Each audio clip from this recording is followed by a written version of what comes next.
April's good സ്റ്റോറീസിലേക്ക് ഏവർക്കും സ്വാഗതം. K Sudhakaran എഴുതിയ നോവൽ വനശലഭം. അധ്യായം 6. ശനിയാഴ്ച ഉച്ച കഴിഞ്ഞ് ദേവദത്തൻ വീട്ടിലേക്ക് പോയി. നാട്ടിലെ കവലയിൽ ബസ് ഇറങ്ങിയപ്പോൾ മണി 6. വീട്ടിലേക്ക് കഷ്ടിച്ച് 1 കിലോമീറ്റർ ദൂരമുണ്ട് കവലയിൽ നിന്ന്. വേണമെങ്കിൽ ഓട്ടോറിക്ഷയിൽ പോകാം. പക്ഷേ നടക്കാനായിരുന്നു അയാൾക്കിഷ്ടം. കവലയിൽ അന്തിച്ചന്തയിൽ കച്ചവടം പൊടി പൊടിക്കുന്നു. പരമപിള്ളയുടെ ചായക്കടയിൽ നിന്ന് എണ്ണയിൽ മൂക്കുന്ന പരിപ്പുവടയുടെ ഗന്ധം. ശേഖരൻ നായർ പുതിയതായി പണിയിച്ച 4 മുറി പീടികയിൽ ഒരു ബേക്കറിയും റെഡിമെയ്ഡ് ഷോപ്പും തുറന്നിരിക്കുന്നു. സുഹൃത്തുക്കൾ ആരെങ്കിലും കവലയിലുണ്ടോ എന്ന് ശ്രദ്ധിച്ചുകൊണ്ടാണ് ദേവദത്തൻ നടന്നത്. പുരുഷോത്തമന്റെ തയ്യൽക്കടയിൽ നിന്ന് പെട്ടെന്ന് TP ഉണ്ണിത്താൻ ഇറങ്ങിവന്നു. നാട്ടിലറിയപ്പെടുന്ന നർത്തകനും നാടക നടനുമാണ് ഉണ്ണിത്താൻ. കഴിഞ്ഞ സീസണിൽ ഉണ്ണിത്താന്റെ കലാസമിതി പ്രഹ്ലാദ വിജയമെന്ന ബാലയാണ് അവതരിപ്പിച്ചത്. അതിൻ്റെ ഗാനങ്ങൾ എഴുതിക്കാൻ ഒരു ദിവസം രാവിലെ ഉണ്ണിത്താൻ ദേവദത്തനെ കാണാൻ വന്നു. കവി എന്ന പേരുദോഷമാണ് അതിന് കാരണമായത്. ഒടുവിൽ എന്തൊക്കെയോ ഒഴിവുകഴിവുകൾ പറഞ്ഞ് ഉണ്ണിത്താനിൽ നിന്ന് രക്ഷപ്പെട്ടു. ഉണ്ണിത്താൻ പോയപ്പോൾ ദാസേട്ടൻ കുറ്റപ്പെടുത്തി. ദേവാ, നീ കാണിച്ചത് ശുദ്ധ മണ്ടത്തരമ്മ. ഓസിനൊന്നുമല്ല അയാൾ നിന്നെക്കൊണ്ട് പാട്ടെഴുതിക്കാൻ വന്നത്. അഡ്വാൻസ് തരാൻ കൊണ്ടുവന്ന 1100 രൂപ എന്നെ കാണിച്ചതയാൾ. പിന്നെ നിനക്ക് നല്ല പബ്ലിസിറ്റിയും കിട്ടിയനെ. പരിപാടി അവതരിപ്പിക്കുന്ന സ്ഥലത്തൊക്കെ അയാൾ നിന്റെ പേര് വിളിച്ചു പറയത്തില്ലായിരുന്നോ? ദേവദത്തൻ അത് കേട്ട് ചിരിച്ചു. അറിഞ്ഞുകൂടാത്ത കാര്യം ഞാൻ എങ്ങനെ ദാസേട്ട ചെയ്യുക? പാട്ടെഴുതാൻ എനിക്കറിയില്ല. പാട്ടും കവിതയും രണ്ടും രണ്ടാണ്. നീ കവിത എഴുതുന്നത് കൊണ്ട് നാട്ടുകാർക്കും കൂടെ എന്തെങ്കിലും പ്രയോജനമുണ്ടാകട്ടെ എന്ന് വിചാരിച്ച ഞാൻ പറഞ്ഞത്. അത്ര ശുദ്ധഗതിക്കാരനാണ് ദാസേട്ടൻ. ദേവദത്തൻ വരുന്ന വഴിയാ? ഉണ്ണിത്താൻ ചോദിച്ചു. അതെ. ഇപ്പോൾ ഒന്നും എഴുതാറില്ലേ? കവിതയൊന്നും കാണുന്നില്ലല്ലോ. എഴുത്തൊക്കെ കുറവാണ് ചേട്ടാ. അടുത്ത കാലത്ത് 2 കവിതകൾ പ്രശസ്തമായ 2 വാരികകളിൽ വന്നിരുന്നു. അതൊന്നും കാണാത്തവരോട് വേറെന്തു പറയാനാണ്? ദേവദത്തൻ അയാളോട് യാത്ര പറഞ്ഞ് മെല്ലെ നടന്നു. സന്ധ്യയാവുകയായിരുന്നു. കൊയ്ത്തു കഴിഞ്ഞ വിശാലമായ പാടത്തേക്ക് സൂര്യൻ താഴുന്നു. പക്ഷികൾ ചേക്കേറാനായി കൂട്ടത്തോടെ ആകാശം മുറിഞ്ഞ് പറന്നു പോകുന്നു. ചെത്തുകാരൻ സദാനന്ദൻ എതിരെ വന്നു. പറമ്പിലെ ചില തെങ്ങുകൾ ചെത്താൻ കൊടുത്തിരുന്ന കാലത്ത് സന്ധ്യയ്ക്ക് വരുമ്പോൾ സദാനന്ദൻ മധുരക്കള്ള് തരുമായിരുന്നു. ദാസേട്ടനായിരുന്നു കൊതി. സദാനന്ദൻ വരുന്നത് നോക്കി ദാസേട്ടൻ ആരും കാണാതെ പാത്രവുമായി കാത്തു നിൽക്കുകയായിരുന്നു. വരുന്ന വഴിയാ? സദാനന്ദൻ ചോദിച്ചു. അതെ. എത്ര ദിവസം ഇവിടെ കാണും? മറ്റന്നാൾ പോകണം. അയാൾ യാത്ര പറഞ്ഞു പോയി. മുൻപ് ചെമ്മൺ നിരത്തായിരുന്നു. 1 വർഷം മുൻപാണ് ടാറിട്ട് വൃത്തിയാക്കിയത്. ഇപ്പോൾ ഒരു കാർ പോയാൽ പൊടി തിന്നാതെ നടക്കാം. ദേവദത്തൻ വീട്ടിൽ ചെന്നപ്പോൾ ഇരുമ്പ് ഗേറ്റ് അടഞ്ഞു കിടക്കുകയായിരുന്നു. പഴയ പടിപ്പുര പൊളിച്ചു മാറ്റിയിട്ട് ഗേറ്റ് വെച്ചത് ദാസേട്ടനാണ്. സ്കൂട്ടർ വാങ്ങിയപ്പോൾ മുൻപ് വീട്ടിൽ ആരെങ്കിലും കാറിൽ വന്നാൽ പടിപ്പുരയ്ക്ക് വെളിയിലിടാനേ നിവൃത്തിയുണ്ടായിരുന്നുള്ളൂ. അറയും പുരയുമുള്ള വീടാണ് പുഷ്പമംഗലം. ദാസേട്ടനാണ് അത് പരിഷ്കരിച്ച് പുതിയ രീതിയിലുള്ള അടുക്കളയും തെക്കുവശത്ത് 3 മുറികളും പണിയിച്ചത്. ദേവദത്തൻ ഇപ്പോഴും വീടിൻ്റെ പഴയ ഭാഗത്തുള്ള മുറിയാണ് ഉപയോഗിക്കാറുള്ളത്. വേനൽക്കാലത്ത് പോലും ഫാൻ ഇടേണ്ട, എപ്പോഴും നല്ല കുളിർമയാണ്. വീടിൻ്റെ മുൻവശത്ത് വെള്ളമണൽ വിരിച്ചിട്ടുണ്ട്. ഗേറ്റിനടുത്ത് നെല്ലിമരവും പൂത്തുലഞ്ഞ പൊന്നശോകവും. തെക്കേ മുറ്റത്ത് വലിയ വേപ്പുമരം. മുറ്റത്തിൻ്റെ അതിരിൽ പൂത്തു നിൽക്കുന്ന മന്ദാരവും തുളസിയും നന്ദ്യാർവട്ടവും. ഇപ്പോൾ ദാസേട്ടൻ എവിടെ നിന്നോ വാങ്ങിക്കൊണ്ടുവന്ന റോസാ ചെടികളുമുണ്ട്. അവയെല്ലാം ചട്ടികളിലാണ്.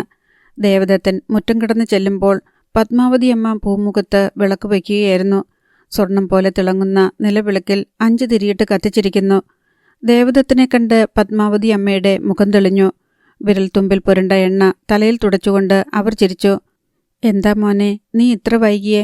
രാവിലെ വരുമെന്നാണല്ലോ ഞാൻ വിചാരിച്ചേ. ഉച്ച കഴിഞ്ഞ അമ്മേ ഞാൻ ഇറങ്ങിയേ. കുറച്ച് അത്യാവശ്യ ജോലി ഉണ്ടായിരുന്നു. തിങ്കളാഴ്ച കൂടി ലീവ് എടുത്തിട്ടുണ്ട്. ചെരുപ്പഴിച്ച് പടിയിലിട്ടുകൊണ്ട് അയാൾ പറഞ്ഞു. അത് നന്നായി. ദാസേട്ടൻ വന്നില്ലേ അമ്മേ? മുറ്റത്ത് സ്കൂട്ടർ കാണാഞ്ഞ് ദേവദത്തൻ ചോദിച്ചു. അവൻ വരാൻ ഇനിയും വൈകും. അതെന്താ? സന്ധ്യയ്ക്ക് മുമ്പ് സാധാരണ വീട്ടിലെത്തുമായിരുന്നല്ലോ ദാസേട്ടൻ. ഓരോ പുതിയ കൂട്ടുകെട്ട്. നിനക്കെന്താ ദേവ, കുടിക്കാൻ വേണ്ടേ? ചായ മതിയോ? വിശക്കുന്നെങ്കിൽ കഴിക്കാനും വല്ലതും എടുക്കാം, അമ്മ പറഞ്ഞു. ഇപ്പോൾ ചായ മതി. അയാൾ സൂട്ട്കേസുമായി മുറിയിലേക്ക് നടന്നു. നീ വരുമെന്ന് പറഞ്ഞപ്പോൾ സുഭദ്ര ഇന്നലെ നിന്റെ മുറിയടിച്ച് വൃത്തിയാക്കിയിട്ടുണ്ട്. അമ്മയുടെ അകന്ന ബന്ധത്തിലുള്ള കുട്ടിയാണ് സുഭദ്ര. അവളുടെ വീട്ടിൽ സ്ഥിതി ഇത്തിരി മോശമാണ്. അവൾ 10ാം ക്ലാസ്സിൽ തോറ്റപ്പോൾ അമ്മ ചെന്ന് വിളിച്ചുകൊണ്ടുവന്ന് നിർത്തിയതാണ്. 2 വർഷം മുൻപായിരുന്നു അത്. വീണ്ടും പരീക്ഷ എഴുതിയപ്പോൾ അവൾ ജയിച്ചു. ഇപ്പോൾ കവലയിലെ ഇൻസ്റ്റിറ്റ്യൂട്ടിൽ ടൈപ്പ് റൈറ്റിംഗും ഷോർട്ട് ഹാൻഡും പഠിക്കാൻ പോകുന്നു. ദേവദത്തൻ മുറിയിൽ ചെന്ന് സൂട്ട് കേസ് മേശയുടെ കീഴിൽ വെച്ചു. അലമാര തുറന്നു നോക്കിയപ്പോൾ അയാളുടെ മുണ്ടുകൾ അലക്കിത്തേച്ച് അടുക്കി വച്ചിരിക്കുന്നു. ചിട്ട വേണമെന്ന് നിർബന്ധമുള്ള മനസ്സാണ് സുഭദ്രയുടേത്. മേശപ്പുറത്തും കസേരയിലും ജനാലപ്പടിയിലും അശേഷം പൊടിയില്ല. തറ തുടച്ച് വെടുപ്പാക്കി ഇട്ടിരിക്കുന്നു. മച്ചിൽ ചിലന്തി വലയില്ല. മേശപ്പുറത്ത് പുസ്തകങ്ങൾ വൃത്തിയായി അടുക്കി വച്ചിരിക്കുന്നു. തൻ്റെ വാടകമുറി കണ്ടാൽ സുഭദ്രയ്ക്ക് ഭ്രാന്തു പിടിക്കും. വേഷം മാറി ഒരു മുണ്ടുടുത്തുകൊണ്ട് ദേവദത്തൻ അടുക്കളയിലേക്ക് ചെന്നു. അമ്മ ഗ്ലാസ്സിലേക്ക് ചായ പകരുന്നു. സുഭദ്ര പപ്പടം കാച്ചുന്നു. സ്റ്റൂൾ വലിച്ചിട്ട് ദേവദത്തനിരുന്നു. കൊച്ചേട്ടൻ ഉച്ചയ്ക്ക് ഉണ്ണാൻ കാണുമെന്ന് വിചാരിച്ച് കുഞ്ഞമ്മ ഇന്ന് മാമ്പഴ പുളിശ്ശേരിയും ചീരത്തോരനും പാവയ്ക്ക മെഴുക്കും പുരട്ടിയുമൊക്കെ ഉണ്ടാക്കി വെച്ചതാ. നേരത്തെ വരാഞ്ഞത് കഷ്ടമായിപ്പോയി, സുഭദ്ര പറഞ്ഞു. അതിനെന്താ സുഭദ്രേ, അത്താഴത്തിന് ഞാനതൊക്കെ തീർത്തു തരാം, പോരെ? പുളിശ്ശേരി എടുത്ത് ഞാൻ ഫ്രിഡ്ജിൽ വെച്ചിട്ടുണ്ട്. അതുകൊണ്ട് കൂടുതൽ പുളിക്കത്തില്ല. അവിടെ നിന്റെ ഊണും തീനുമൊക്കെ ശരിയാവുന്നുണ്ടോ ദേവ? ചായ കൊടുക്കുന്നതിനിടയിൽ പത്മാവതി ചോദിച്ചു. രുചിയും ഗുണവുമൊന്നും ഞാനിപ്പോൾ നോക്കാറില്ലമ്മേ. കിട്ടുന്നതെന്തും കണ്ണുമടച്ചു തട്ടും. വയറിന് അസുഖമൊന്നും ഉണ്ടാകാതിരുന്നാൽ മതിയായിരുന്നു. ഹോട്ടലിൽ നിന്ന് സ്ഥിരമായി ആഹാരം കഴിക്കുന്നവർ വിഷം തിന്നാലും മരിക്കത്തില്ലെന്ന വല്യേട്ടൻ പറയുന്നത്, സുഭദ്ര പറഞ്ഞു. വല്യേട്ടൻ എന്നാൽ ദാസേട്ടൻ. ദേവദത്തൻ കൊച്ചേട്ടനാണ് സുഭദ്രയ്ക്ക്. അയാൾ ചായ കുടിച്ചു കഴിഞ്ഞപ്പോൾ സുഭദ്ര തലയിൽ തേക്കാൻ എണ്ണയെടുത്തുകൊണ്ടുവന്നു കൊടുത്തു. അമ്മയ്ക്കും അവൾക്കും വേണ്ടി പച്ചമരുന്നുകളിട്ട് പ്രത്യേകമായി കാച്ചിയെടുക്കുന്ന സുഗന്ധ എണ്ണയായിരുന്നു അത്. പതിവായി തേച്ചാൽ തലയ്ക്ക് നല്ല തണുപ്പും കണ്ണിന് സുഖവും കിട്ടുമെന്ന് പറഞ്ഞ് ഒരു തവണ പത്മാവതിയമ്മ ഒരു കുപ്പി നിറയെ എണ്ണ ദേവദത്തിന് കൊടുത്തയച്ചു. അത് തേച്ചു കുളിച്ച് ഓഫീസിൽ ചെന്ന ദിവസം സംഭവിച്ച തമാശ ദേവദത്തിന് ഓർമ്മ വന്നു. ദേവൻ ഇന്ന് താരയെ കണ്ടിട്ടാണോ വരുന്നത്? അനിത ചോദിച്ചു. അല്ല, എന്താ അനിതേ? ആശ്ചര്യത്തോടെ അയാൾ ചോദിച്ചു. ദേവൻ അടുത്തു വന്നിട്ട് പെണ്ണിൻ്റെ ഒരു ഗന്ധം. അവൾ മൂക്കു വിടർത്തി ശ്വാസം ഉള്ളിലേക്ക് എടുത്തുകൊണ്ട് പറഞ്ഞു. ശരിയാ, വരുന്ന വഴിക്ക് നീ എവിടെ കയറി? അടുത്തു വന്ന് വാസനച്ചിട്ട് രമേശൻ ചോദിച്ചു. പിന്നെ ആ എണ്ണ ദേവദത്തിന് ഉപയോഗിച്ചതേയില്ല. താരയോട് അക്കാര്യം പറഞ്ഞ് ചിരിച്ചപ്പോൾ ആ എണ്ണ വേണമെന്ന് പറഞ്ഞു. കുപ്പിയോടെ അയാളത് അവൾക്ക് കൊടുക്കുകയും ചെയ്തു. വീട്ടിൽ വരുമ്പോൾ അമ്മയെ അനുസരിക്കാതിരിക്കാൻ പറ്റില്ലല്ലോ. കുളി കഴിഞ്ഞ് മുടി ചീകി ഷർട്ടും എടുത്തിട്ട് ദേവദത്തൻ പത്മാവതി അമ്മയുടെ മുറിയിലേക്ക് ചെന്നു. വാ ദേവ, നിനക്ക് തരാൻ ഞാൻ ഇന്നലെ കുറച്ച് ചക്ക വറുത്തു വെച്ചിട്ടുണ്ട്, അമ്മ പറഞ്ഞു. അടുക്കളയിൽ ചെന്ന് ഒരു പ്ലേറ്റ് നിറയെ ചക്ക വറുത്തതെടുത്ത് അവർ കൊണ്ടുവന്നു. നമ്മുടെ പടിഞ്ഞാറേ പറമ്പിൽ നിൽക്കുന്ന തൈപ്പിലാവ് ഇത്തവണ ആദ്യമായി കായ്ച്ചു ദേവ. അതിലെ കടിഞ്ഞുൽ ചക്കയായത്. പാതി ഞാൻ പഴുക്കാൻ വെച്ചു. നല്ല ഒന്നാന്തരം വരിക്കാം. പടിഞ്ഞാറേ പറമ്പിനപ്പുറം വിശാലമായ നെൽവയലാണ്. തെക്കുവശത്ത് സർപ്പക്കാവ്. കാവിൽ നാഗത്താൻ പ്രതിമയും കൽവിളക്കുമുണ്ട്. ദിവസവും വിളക്കുവയ്ക്കും. വർഷത്തിലൊരിക്കൽ ആയില്യത്തിന് നാൾ സർപ്പം പാട്ടും പൂജയും നടത്തും. സർപ്പങ്ങൾക്ക് 100 പാലും നേർച്ച നൽകും. ദേവദാസിന് അതിലൊന്നും വിശ്വാസമില്ല.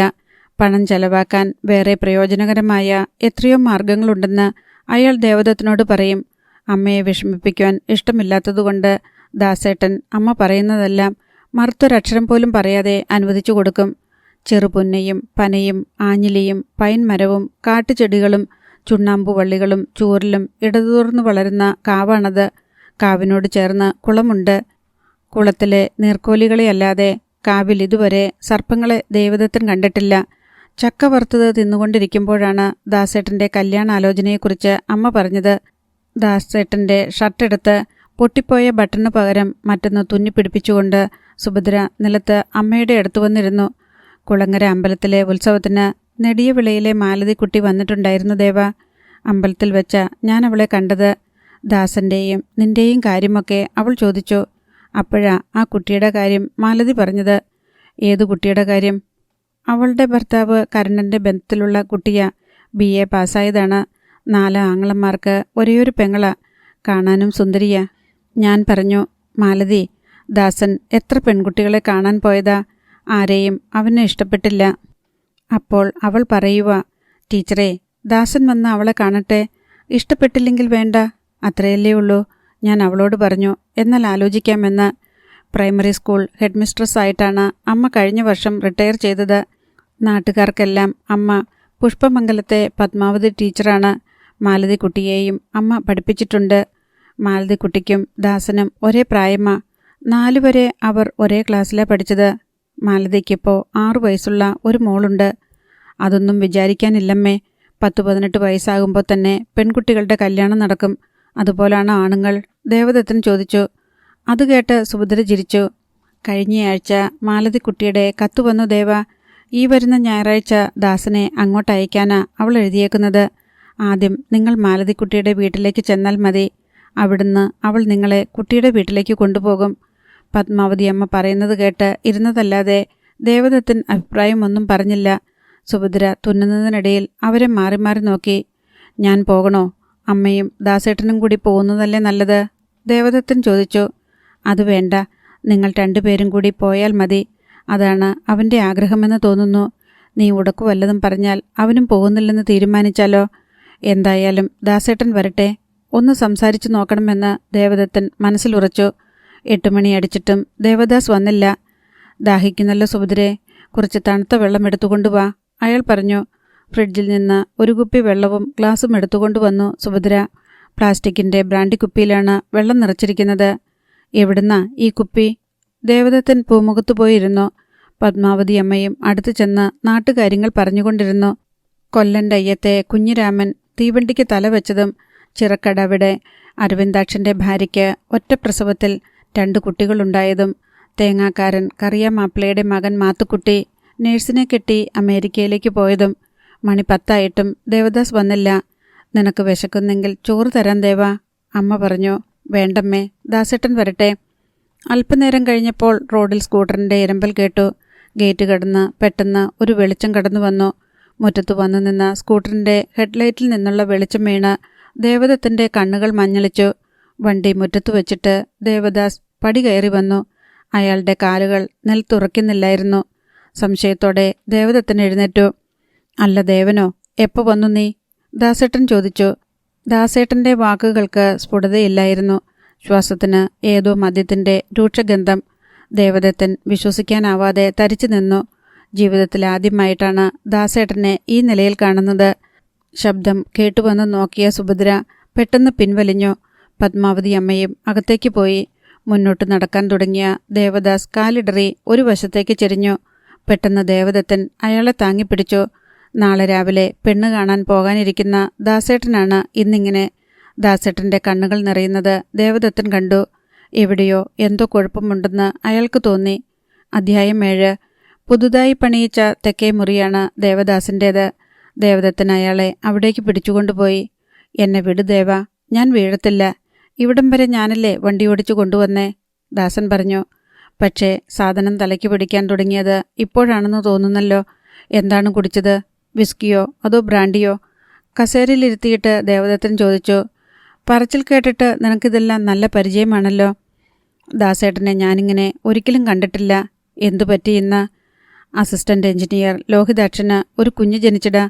വെറുതെ അങ്ങ് ജനിച്ചതല്ല. കല്യാണം കഴിഞ്ഞ് 6 വർഷം കാത്തിരുന്ന, സകല ഡോക്ടർമാരെയും കണ്ട് സകല ദൈവങ്ങൾക്കും പൂജ നടത്തിയ ശേഷം ഉണ്ടായ കുഞ്ഞ്. ലോഹിതാക്ഷൻ ഓഫീസിലുള്ളവർക്കെല്ലാം ഒരു ഉഗ്രൻ പാർട്ടി നടത്തി. ഞാനെങ്ങനെ ഒഴിഞ്ഞു നിൽക്കും ദേവ? നിസ്സഹായ മട്ടിൽ ദാസൻ ചോദിച്ചു. ഓഫീസിലുള്ള പെണ്ണുങ്ങളും കുടിച്ചോ ദാസേട്ടാ? പരിഹാസത്തോടെ ദേവദത്തൻ ചോദിച്ചു. ഏയ്, പെണ്ണുങ്ങൾക്കെല്ലാം ബിരിയാണിയും വെറും കോളയും. ഓഫീസ് വിട്ടു കഴിഞ്ഞിട്ടായിരുന്നു ആണുങ്ങൾക്കുള്ള പാർട്ടി. എന്നാലും ദാസേട്ടൻ ഇത്രയധികം കുടിച്ചത് ശരിയായില്ല. നാളെ രാവിലെ ഒരു നല്ല കാര്യത്തിന് പോകാനുള്ളതല്ലേ? അതെന്താ മറന്നത്? ഇത്ര വഷളാകുമെന്ന് ഞാനും വിചാരിച്ചില്ല ദേവ. അവരൊഴിച്ചു തന്നത് ഞാനങ്ങ് കുടിച്ചു. എനിക്കറിയാമോ ഇതിങ്ങനെയാകുമെന്ന്. ആദ്യമായിട്ടല്ലേ ഞാൻ. ആരെയോ കണ്ടതുപോലെ ദാസൻ പെട്ടെന്ന് സംസാരം നിർത്തി.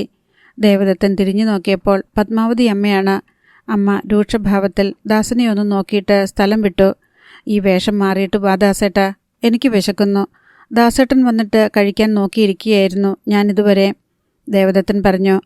എനിക്ക് വിശപ്പില്ല ദേവ, നീ ചോറുണ്ടിട്ട് കിടന്നുറങ്ങിക്കോ. നമുക്ക് നാളെ രാവിലെ കാണാം. ദാസൻ എഴുന്നേറ്റ് കിടക്കയിലേക്ക് ചാഞ്ഞു. അത് പറ്റില്ല, നമ്മളൊന്നിച്ച് അത്താഴം കഴിക്കാൻ പോകുന്നു. അത് കഴിഞ്ഞ് ദാസേട്ടനോട് എനിക്ക് ചില കാര്യങ്ങൾ സംസാരിക്കാനുണ്ട്. എഴുന്നേറ്റ് വാ. ദേവദത്തൻ അയാളുടെ കൈ പിടിച്ചു വലിച്ചു. നാളെ സംസാരിച്ചാൽ പോരെ? വിഷ്ണനായി അയാൾ ചോദിച്ചു. പോരാ, ക്ഷീണമുണ്ടെങ്കിൽ നല്ല തണുത്ത വെള്ളത്തിൽ ഒന്ന് കുളിക്ക്, സുഖം കിട്ടും. കുടിച്ചതിൻ്റെ കെട്ടുവിടും. കറക്റ്റ്, ഞാൻ കുളിച്ചിട്ട് വരാം. ഇന്ന് നന്നായി വേർത്ത ദിവസമാ. സൈറ്റിൽ പോയി ഇഷ്ടം പോലെ വെയിലുകൊണ്ടു. ദേവദത്തൻ അയാളെ പിടിച്ചെഴുന്നേൽപ്പിച്ചു. ദാസൻ ഷർട്ടും പാൻറ്റും അഴിച്ചിട്ട് ഒരു ലുങ്കി എടുത്തു കൊടുത്തു. വിസ്കിയും ബ്രാൻഡിയും ഒന്നുമല്ലായിരുന്നു ദേവ, നല്ല ഒന്നാന്തരം ജിൻ വിത്ത് ലൈം കോർഡിയൽ ആൻഡ് സോഡ. അതിൻ്റെ ഇളം മധുരവും തണുപ്പും ലഹരിയും എനിക്ക് വല്ലാതെ ഇഷ്ടമായി എന്ന് വിചാരിച്ച് ഇനി കുടിക്കത്തില്ല കേട്ടോ. ലോഹിതാക്ഷന് അടുത്ത കുഞ്ഞ് ജനിക്കണമെങ്കിൽ ഇനി 6 വർഷം കഴിയണ്ടേ? എന്തിനാ 6 വർഷം? ഭാഗ്യമുണ്ടെങ്കിൽ അടുത്ത വർഷം ഇതേ സമയത്ത് ദാസേട്ടന് ഒരു പാർട്ടി നടത്തേണ്ടി വരുമല്ലോ. മനസ്സിലാകാത്ത മട്ടിൽ അയാൾ നോക്കി. ദാസേട്ടന് കുഞ്ഞ് പിറക്കുമ്പോഴുള്ള കാര്യമാണ് ഞാൻ പറഞ്ഞത്. ദാസേട്ടൻ പൊട്ടിച്ചിരിച്ചു. ആദ്യം പെണ്ണ് കാണട്ടെ, പിന്നല്ലേ ബാക്കി കാര്യം. തൽക്കാലം ദാസേട്ടൻ പോയി കുളിക്ക്. Okay okay. വാതിൽ കിടക്കുമ്പോൾ ദാസന്റെ കാലും നിടറി. പക്ഷെ പെട്ടെന്ന് ഭിത്തിയിൽ കയറി പിടിച്ചതുകൊണ്ട് വീണില്ല. കുളിമുറി എവിടെയാണെന്ന് അറിയാമോ? ദേവദത്തൻ പരിഹസിച്ചു. പോടാ. ആടിയാടി അയാൾ കുളിമുറിയിലേക്ക് പോയി. ദേവദത്തൻ ഊണുമുറിയിലേക്ക് ചെന്നു. പത്മാവതി അമ്മയും സുഭദ്രയും കൂടി മേശപ്പുറത്ത് പ്ലേറ്റുകൾ നിരത്തുകയായിരുന്നു. ഗ്ലാസ് ജഗ്ഗിൽ നിന്ന് ദേവദത്തൻ ഒരു ഗ്ലാസ് വെള്ളം പകർന്നു കുടിച്ചു. സൗകര്യം പോലെ നിന്നോട് പറയാമെന്ന് വിചാരിച്ചതാ ദേവ. ദാസന്റെ പോക്കത്ര ശരിയല്ല, പത്മാവതിയമ്മ പറഞ്ഞു. അയാൾ ചോദ്യഭാവത്തിൽ അമ്മയെ നോക്കി. ഇന്ന് മാത്രമല്ല, എന്നും അവനിങ്ങനെയാ. കുടിക്കാതെ ഒരൊറ്റ ദിവസം പോലും വരാറില്ല. ചില ദിവസം അത്താഴം ഉണ്ണുകയില്ല. വേഷം മാറാതെ ഒരൊറ്റ കിടപ്പങ്ങ് കിടക്കും. വഴക്ക് പറഞ്ഞ് ഞാൻ മടുത്തു. ഉണ്ണാതെ കിടക്കുന്നതിൻ്റെ പിറ്റേ ദിവസം രാവിലെ എന്നോട് വന്ന് ക്ഷമ ചോദിക്കും. അങ്ങനെ വന്ന ഒരു ദിവസമാണ് കല്യാണക്കാര്യം ഞാൻ പറഞ്ഞ് സമ്മതിപ്പിച്ചത്. ദാസേട്ടൻ പണ്ടിങ്ങനെയൊരു സ്വഭാവവുമില്ലായിരുന്നല്ലോ അമ്മേ, ദേവദത്തൻ ദുഃഖത്തോടെ പറഞ്ഞു. ഓഫീസിലെ കൂട്ടുകെട്ടിൻ്റെ കുഴപ്പമാ ദേവ. ഞാൻ അന്വേഷിച്ചായിരുന്നു. പുതുതായി ഒരു ഹെഡ് ക്ലർക്ക് വന്നിട്ടുണ്ട്. ഒരു ഓമനക്കുട്ടൻ പിള്ള. 24 മണിക്കൂറും കുടിച്ചു നടക്കുന്ന ഒരുത്തന അയാൾ. ദാസനെയാ അയാളിപ്പം കയറി പിടിച്ചിരിക്കുന്നത്. ഇങ്ങനെ പോയാൽ ശരിയാവത്തില്ലല്ലോ അമ്മേ. നീ കാര്യമായിട്ട് ഒന്ന് സംസാരിച്ചു നോക്ക്. അതിനും കൂടെ നീ വരാൻ ഞാൻ എഴുതിയത്. എല്ലാം കേട്ടുകൊണ്ട് സുഭദ്ര വാതിൽപ്പടിയിൽ ചാരി നിൽക്കുന്നുണ്ടായിരുന്നു. വെളിയിൽ വെച്ച് മാത്രമല്ല കൊച്ചേട്ട ഈ പരിപാടി. ഒരു ദിവസം ഒരു കൂജയും വാങ്ങിച്ചോണ്ട ഓഫീസിൽ നിന്ന് വന്നത്. അതിൽ വെള്ളം നിറച്ച് വല്യേട്ടൻ മുറിയിൽ വെക്കണമെന്ന് പറഞ്ഞു. ഒരു ഗ്ലാസും വേണമെന്ന് പറഞ്ഞു. രാവിലെ നോക്കുമ്പം വെള്ളം കുറവാ. രാത്രിയിൽ ദാഹിക്കുമ്പം കുടിക്കുന്നതായിരിക്കുമെന്നാ ഞാൻ വിചാരിച്ചത്. ഒരു ദിവസം മുറി അടിച്ചു വരാൻ ചെന്നപ്പം അലമാരയുടെ പിന്നിൽ നിന്ന് 3 കാലിക്കുപ്പികൾ കിട്ടി എനിക്ക്. അതിൽ വെള്ളം നിറച്ച ഞാൻ ഫ്രിഡ്ജിൽ വെച്ചേക്കുന്നത്, സുഭദ്ര പറഞ്ഞു. അപ്പോഴേക്കും കുളി കഴിഞ്ഞ് അലക്കിയ മുണ്ടുമെടുത്ത് മുടിയും ചീകി ദാസൻ വന്നു. വിശക്കുന്നമ്മേ, ചോറ് വിളമ്പ്, അയാൾ പറഞ്ഞു. എങ്ങനെ വിശക്കാതിരിക്കും? കുടല് പൊള്ളിക്കുന്ന സാധനമല്ലേ വയറ്റിൽ കിടക്കുന്നത്, അരിശത്തോടെ പത്മാവതിയമ്മ പറഞ്ഞു. ഒന്ന് പരിങ്ങിയിട്ട് ദാസൻ എല്ലാവരെയും മാറി മാറി നോക്കി.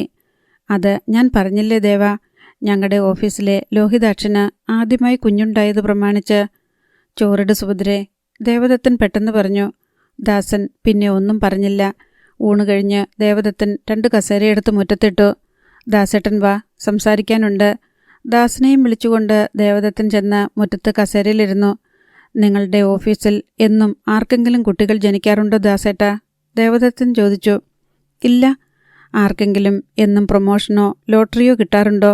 ഇല്ല. പിന്നെ എന്തിൻ്റെ പേരില്ല ദാസേട്ടൻ എന്നും മൂക്കുമുട്ടെ കുടിച്ചിട്ട് വരുന്നത്? ആര് പറഞ്ഞു നിന്നോട് ഈ അസംബന്ധങ്ങളൊക്കെ? അമ്മയും സുഭദ്രയും പറഞ്ഞത് കേട്ട് നീ വെറുതെ ചൂടാകാതെ. ഞാനൊരു വെറും കോള കുടിച്ചിട്ട് വന്നാലും അവർ വിചാരിക്കും ഞാൻ കുടിച്ചത് ബ്രാൻഡിയാണെന്ന്.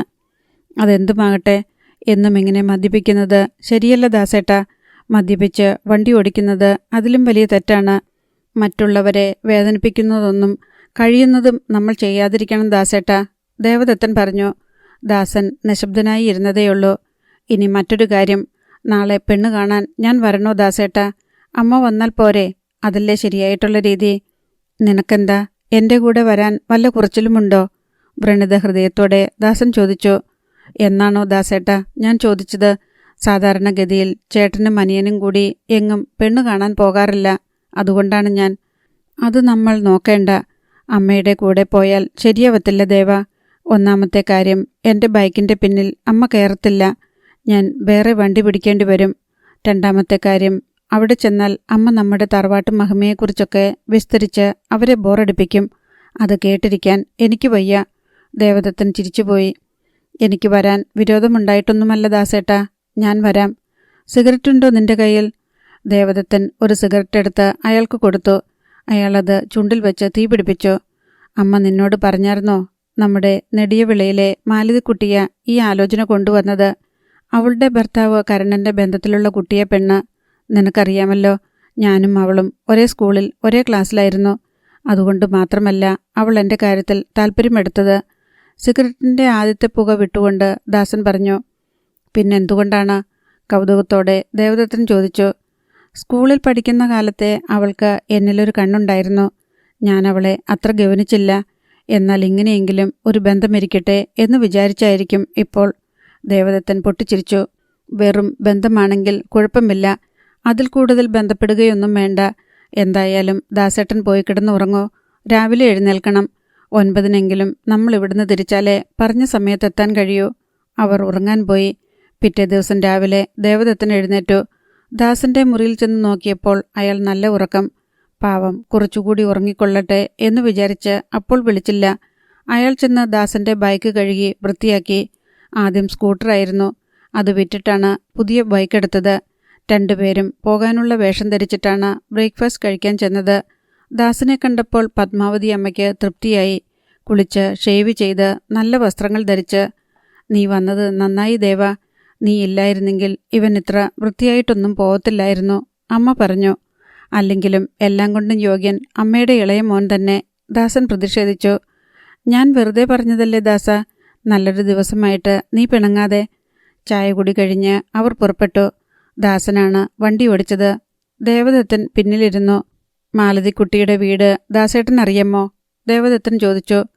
അമ്മയ്ക്ക് അയച്ച കത്തിൽ അവൾ വിശദമായി എഴുതിയിട്ടുണ്ട്. പിന്നെ അഡ്രസ്സുമുണ്ടല്ലോ. കണ്ടുപിടിക്കാൻ നമുക്ക്. മെയിൻ റോഡിലെത്തിയപ്പോൾ ദാസൻ വണ്ടിയുടെ വേഗത കൂട്ടി. ഒന്ന് പതുക്കെ പോ ദാസേട്ടാ, മുഹൂർത്തം തെറ്റാതിരിക്കാൻ. നമ്മൾ കല്യാണത്തിനൊന്നും പോവല്ലോ, ദേവദത്തൻ പറഞ്ഞു. പോടാ, 50 കിലോമീറ്റർ താഴെ ഓടിച്ചാൽ മൈലേജ് കിട്ടത്തില്ല. വെറുതെ എന്തിനാ പെട്രോൾ നഷ്ടപ്പെടുത്തുന്നേ?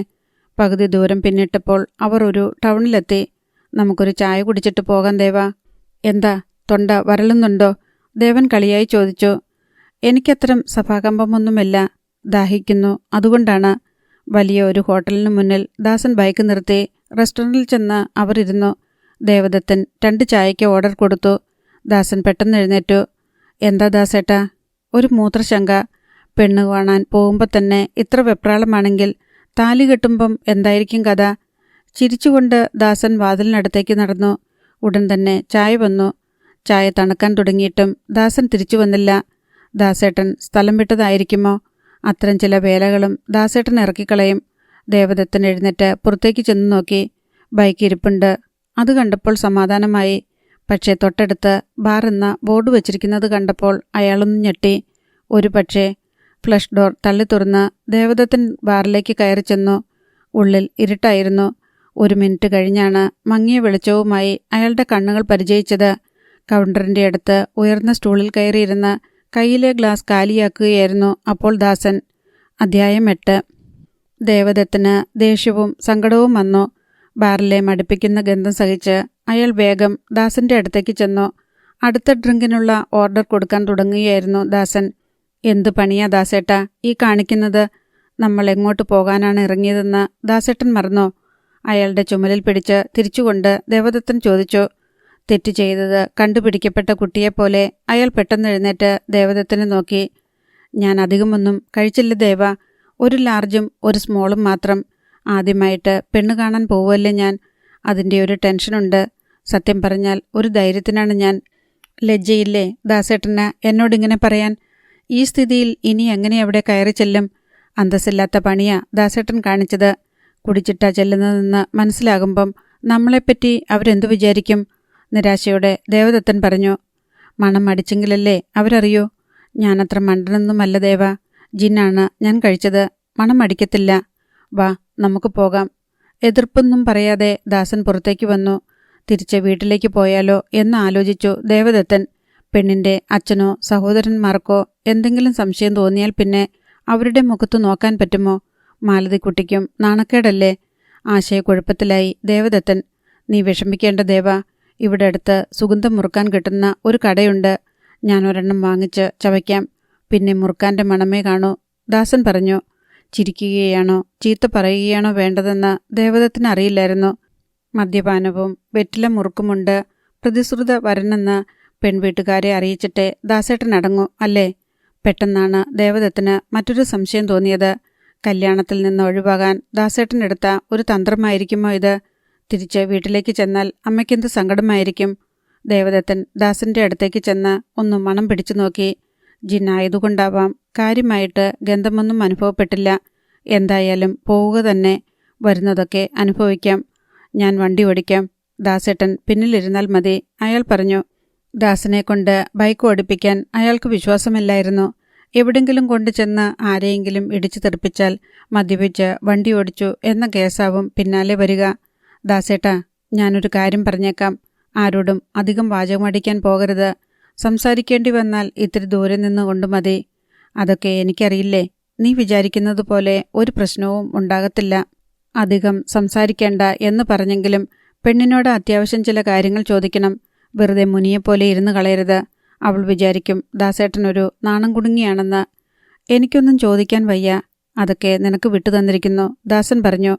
ഞാൻ ചോദിക്കാം. ഒടുവിൽ പെണ്ണിന് എന്നെയാണ് ഇഷ്ടപ്പെടുന്നതെങ്കിൽ എന്തു ചെയ്യും? ചേട്ടനെ വേണ്ട, അനിയനെ മതി എന്ന് പറഞ്ഞാലോ? എങ്കിൽ ഞാൻ രക്ഷപ്പെട്ടു. എൻ്റെ പൊന്നു ചേട്ടൻ അങ്ങനെ രക്ഷപ്പെടണ്ട. കമ്മാന്നൊരക്ഷരം ഞാൻ മിണ്ടത്തില്ല. ഞാനും. വീട്ടിലേക്കുള്ള വഴി അമ്മയ്ക്കുള്ള കത്തിൽ മാലതിക്കുട്ടി എഴുതിയിരുന്നത് ദാസൻ പറഞ്ഞു കൊടുത്തു. പോസ്റ്റ് ഓഫീസ് ജംഗ്ഷനിൽ ചെന്ന് ഇടത്തേക്ക് തിരിഞ്ഞ് ഉദ്ദേശം 1/2 കിലോമീറ്റർ ചെല്ലുമ്പോൾ ഒരു ശിവക്ഷേത്രമുണ്ട്. അത് കഴിഞ്ഞ് ആദ്യം കാണുന്ന വലത്തേക്കുള്ള വഴിയിലേക്ക് തിരിയുക. അവിടുന്ന് ഇടതുവശത്ത് കാണുന്ന 5ാമത്തെ വീടാണ് കരുണാലയം. കരുണാലയം കണ്ടുപിടിക്കാൻ ഒരു ബുദ്ധിമുട്ടുമുണ്ടായില്ല. ഇരുമ്പ് ഗേറ്റിൽ പേരെഴുതി വച്ചിട്ടുണ്ടായിരുന്നു. ഗേറ്റ് തുറന്നു കിടക്കുകയായിരുന്നതുകൊണ്ട് ദേവദത്തൻ അകത്തേക്ക് ഓടിച്ചു കയറ്റി. ഓടിട്ട പഴയ വീടായിരുന്നുവെങ്കിലും പെയിൻ്റടിച്ച് മൂടി പിടിപ്പിച്ചിരുന്നു. മാത്രമല്ല ആ വലിയ വീടിന് ഒരു ആഠ്യത്വമൊക്കെ ഉണ്ടായിരുന്നു. ബൈക്കിൻ്റെ ശബ്ദം കേട്ട് ഒരു ചെറുപ്പക്കാരൻ പുറത്തേക്ക് ഇറങ്ങി വന്നു. ദേവദാസല്ലേ? അയാൾ ചോദിച്ചു. അതെ, ദാസൻ പറഞ്ഞു. അയാൾ പുഞ്ചിരിച്ചു. ഞാൻ കരുണൻ. നിങ്ങൾ വരുന്ന കാര്യം മാലതി പറഞ്ഞിട്ടുണ്ടായിരുന്നു. വരൂ, അകത്തേക്കിരിക്കാം, അയാൾ സൗഹൃദത്തോടെ പറഞ്ഞു. ഇവൻ ദേവദത്തൻ, എൻ്റെ അനുജനാണ്, ദാസൻ പരിചയപ്പെടുത്തി. കരുണൻ കൈകൂപ്പി. കവിയാണ് അല്ലേ? മാലതി പറഞ്ഞിട്ടുണ്ട്. സോറി, ഞാൻ അധികമൊന്നും വായിക്കാറില്ല, സമയത്തിൻ്റെ കുറവുണ്ട്. ടൗണിൽ മെഡിക്കൽ ഷോപ്പ് നടത്തുകയാണ് കരുണൻ. സ്വീകരണ മുറിയിൽ അവർ ഇരുന്നു. 1 മിനിറ്റ്, ഞാനിപ്പം വരാം. കരുണൻ അകത്തേക്ക് പോയി. ദേവദത്തനും ദാസനും പരസ്പരം നോക്കി. ദാസേട്ടന് ലേശം പരിഭ്രമമുണ്ടെന്ന് ദേവദത്തന് തോന്നി. ഇപ്പോഴേ ബേജാറാവണ്ട, പെണ്ണ് വേറെ വീട്ടിലാണ്, അയാൾ പറഞ്ഞു. ദാസൻ ചിരിച്ചു. പെട്ടെന്ന് വാതിൽ തിരശ്ശീല വകഞ്ഞു മാറ്റി മാലതിക്കുട്ടി പുറത്തേക്ക് വന്നു. അല്ല, ചേട്ടനും അനിയനും കൂടിയാണോ പെണ്ണ് കാണാൻ വന്നത്? ഞാൻ വിചാരിച്ചു കുറച്ചു നേരത്തെ നിങ്ങൾ വരുമായിരിക്കുമെന്ന്. എന്താ ദാസ, ടീച്ചർ വരാഞ്ഞേ? അവൾ ചോദിച്ചു. പ്രസന്നവതിയായിരുന്നു മാലതി. അമ്മയും കൂടി വരാൻ ഞാൻ കുറേ നിർബന്ധിച്ചതാ മാലതി. ഒരു നല്ല കാര്യത്തിന് പോകുമ്പം 3 പേർ വേണ്ട എന്ന് പറഞ്ഞ് അമ്മയൊഴിഞ്ഞു. ഇവനാണെങ്കിൽ ഭാവി ചേട്ടത്തിയമ്മയെ ഉടൻ കാണണമെന്ന് വാശിയും. അതുകൊണ്ടാ ഇവനെ കൊണ്ടുവന്നത്, ദാസൻ പറഞ്ഞു. ദേവദത്തൻ ദാസനെ ഒന്ന് തുറച്ചു നോക്കി. ദാസൻ പുഞ്ചിരിച്ചതേയുള്ളൂ. അതിനെന്താ, ദേവൻ വന്നത് നന്നായി. എല്ലാവരെ പറ്റിയും ഞാൻ ഊർമിളയോട് പറഞ്ഞിട്ടുണ്ട്. കണ്ടിട്ടില്ലെങ്കിലും നിങ്ങളെയൊക്കെ അവൾക്കറിയാം. ഊർമിള, ശ്രീരാമൻ, സീത, ലക്ഷ്മണൻ. ദേവനെന്താ ഒന്നും മിണ്ടാതിരിക്കുന്നത്? മാലതി ചോദിച്ചു. ഓ, ഒന്നുമില്ല മാലതി ചേച്ചി. നുണ പറയാനുള്ള ദാസേട്ടൻ്റെ കഴിവോർത്ത് അത്ഭുതപ്പെടുകയായിരുന്നു ഞാൻ. ഒറ്റയ്ക്ക് പെണ്ണ് കാണാൻ നാണമാണെന്ന് പറഞ്ഞ് എന്നെ കത്തെഴുതി വരുത്തിയതാ. എന്നിട്ടിപ്പം പറയുന്നത് കേട്ടില്ലേ? മാലതി ചിരിച്ചു. ദാസനെ പണ്ടേ എനിക്കറിയില്ലേ ദേവ. സ്കൂളിൽ പഠിക്കുന്ന കാലത്ത് പോലും പെൺപിള്ളാരോട് മിണ്ടാൻ നാണമായിരുന്നു ദാസന്. അതൊരു ആത്മവിലാപമോ അതോ ആരോപണമോ? ചായ കുടിച്ചിട്ട് നമുക്ക് ഇളയമ്മയുടെ വീട്ടിലേക്ക് പോകാം. ദൂരെയൊന്നുമല്ല, 2 വീടുകൾക്കപ്പുറത്താ കരുണേട്ടൻ്റെ കുഞ്ഞമ്മ താമസിക്കുന്നത്. ഞാനൊരു കാര്യം പറയാൻ മറന്നു.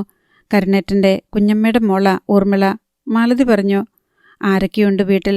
ദേവദത്തൻ ചോദിച്ചു. കുഞ്ഞമ്മയ്ക്ക് മക്കൾ 3 പേരാ. മൂത്തവൾ ജയശ്രീയുടെ കല്യാണം കഴിഞ്ഞു. 2ാമത്തേത് വിനോദ്, അവനിപ്പോൾ ഷാർജയിലാണ്.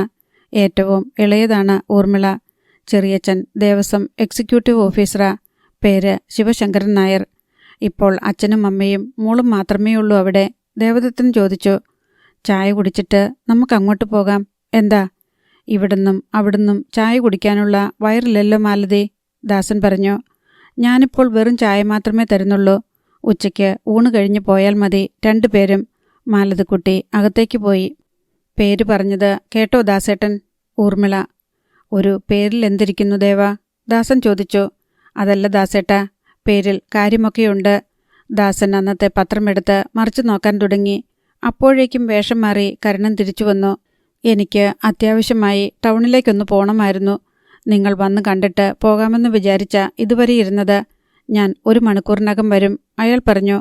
അതിനെന്താ, കരുണേട്ടൻ പോയിട്ട് വരൂ, ദേവദത്തൻ പറഞ്ഞു.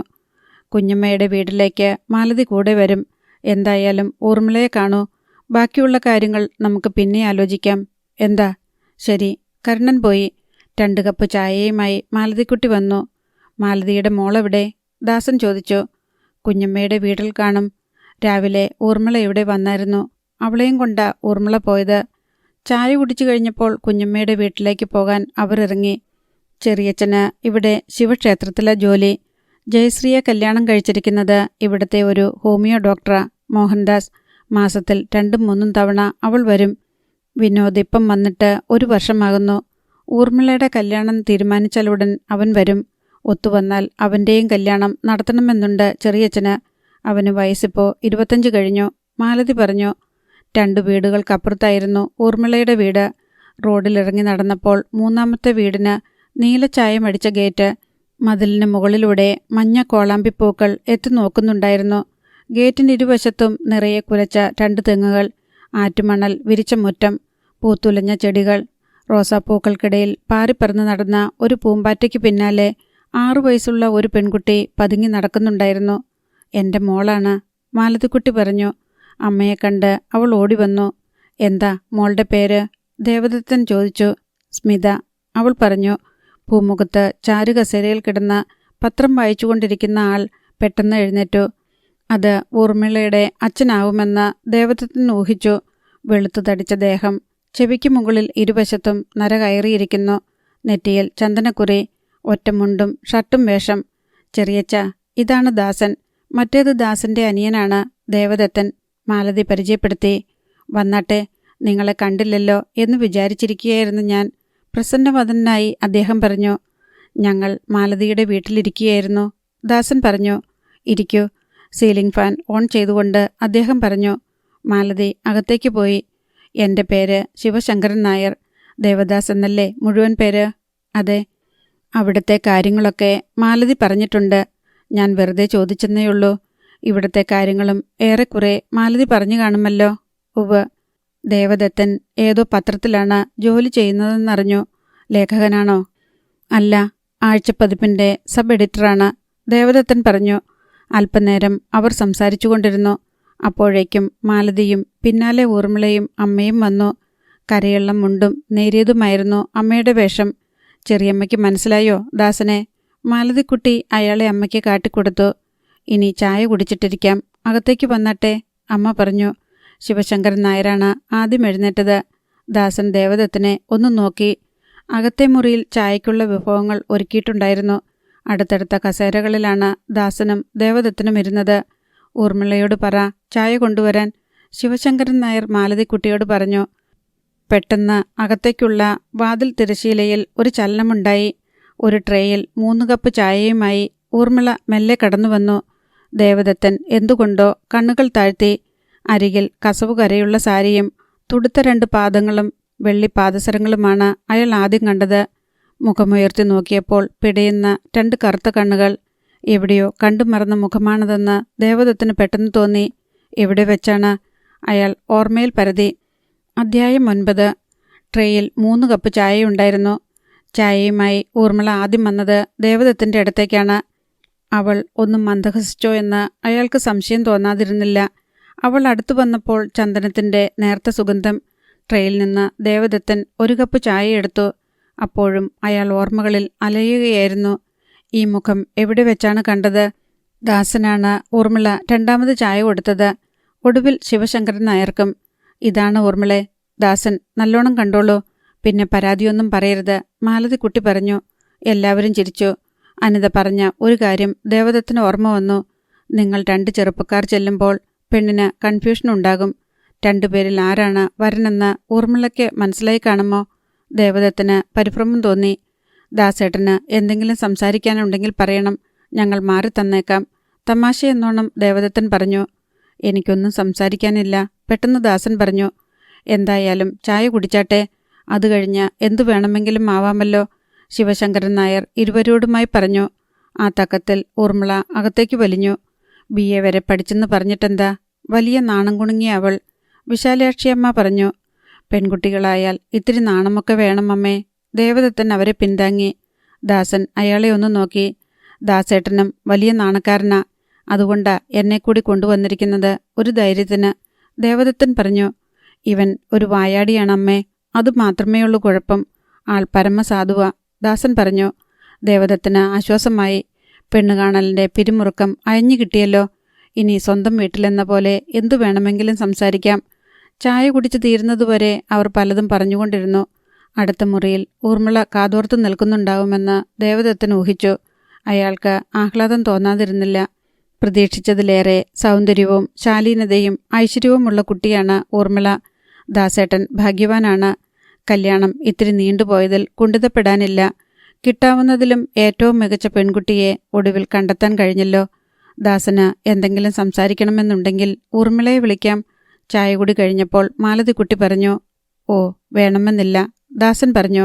വേണം മാലതി ചേച്ചി, 2 വാക്ക് സംസാരിക്കാൻ അവസരമുണ്ടാക്കി കൊടുക്കണേ എന്ന് എന്നോട് ശുപാർശ പറഞ്ഞിട്ട് രാവിലെ വീട്ടിൽ നിന്നിറങ്ങിയത്, ദേവദത്തൻ പറഞ്ഞു.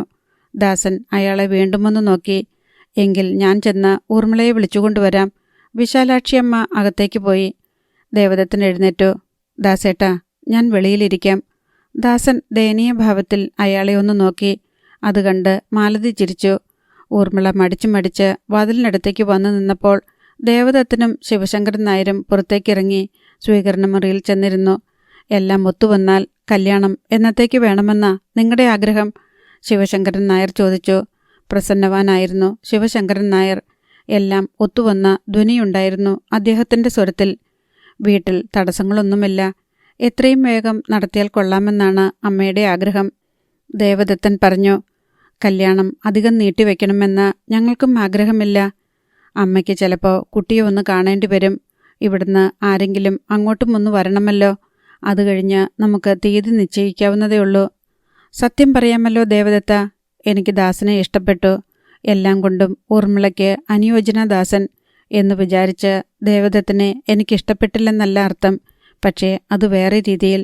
നിങ്ങളെപ്പോലെ സ്നേഹവും സഹകരണവുമുള്ള 2 ചേട്ടനനിയന്മാരുള്ള വീടിനെക്കുറിച്ച് കൂടുതലൊന്നും എനിക്കറിയണമെന്നില്ല. ശിവശങ്കരൻ നായർ ഉള്ളു തുറന്നു. മാലതി ചേച്ചി പറഞ്ഞിട്ടില്ലേ, അമ്മയും ഞങ്ങൾ 2 മക്കളും മാത്രമേയുള്ളൂ വീട്ടിൽ. എനിക്കറിയാം. അല്പനേരം കഴിഞ്ഞപ്പോൾ ദാസൻ പുറത്തേക്ക് ഇറങ്ങി വന്നു. ഇത്ര വേഗം കഴിഞ്ഞോ ഇൻ്റർവ്യൂ? ദേവദത്തൻ ചോദിച്ചു. ചിരിച്ചതല്ലാതെ ദാസൻ മറുപടിയൊന്നും പറഞ്ഞില്ല. പിന്നെയും കുറേ നേരം അവർ നാട്ടുകാര്യം പറഞ്ഞ് ഇരുന്നു. ദാസൻ പൊതുവെ നിശബ്ദനായിരുന്നു. മാലതി ചേച്ചിയെ കണ്ടില്ലല്ലോ, ഒടുവിൽ ദേവദത്തൻ പറഞ്ഞു. അപ്പോഴേക്കും മാലതി പുറത്തേക്ക് ഇറങ്ങി വന്നു. ഞങ്ങളിനി പോട്ടെ ചേച്ചി, ദേവദത്തൻ ചോദിച്ചു. എന്തായാലും വീട്ടിൽ കയറിയിട്ടല്ലേ പോകുന്നത്, ഞാനും വരാം, മാലതിക്കുട്ടി പറഞ്ഞു. ശിവശങ്കരൻ നായരോടും വിശാലാക്ഷിയമ്മയോടും യാത്ര ചോദിച്ചിട്ട് അവർ പോകാനിറങ്ങി. മാലതിക്കുട്ടിയുടെ വീട്ടിൽ ചെന്നപ്പോൾ കരുണൻ തിരിച്ചെത്തിയിട്ടില്ല. ഊണ് കഴിച്ചിട്ട് പോയാൽ പോരെ ദേവാ, മാലതിക്കുട്ടി ചോദിച്ചു. ഇനി ഒരിക്കലാവട്ടെ ചേച്ചി, ഇന്നിപ്പോൾ ഞങ്ങൾ ചെല്ലുന്നത് നോക്കി അമ്മ കാത്തിരിക്കുന്നുണ്ടാവും, ദേവദത്തൻ പറഞ്ഞു. ദാസൻ എന്തു പറയുന്നു? ഊണ് കഴിക്കാൻ ഞങ്ങൾ വേറൊരു ദിവസം വരാം മാലതി. അതല്ല ഞാൻ ചോദിച്ചത്, ഊർമിളയെ കണ്ടിട്ട് എന്താണ് അഭിപ്രായം?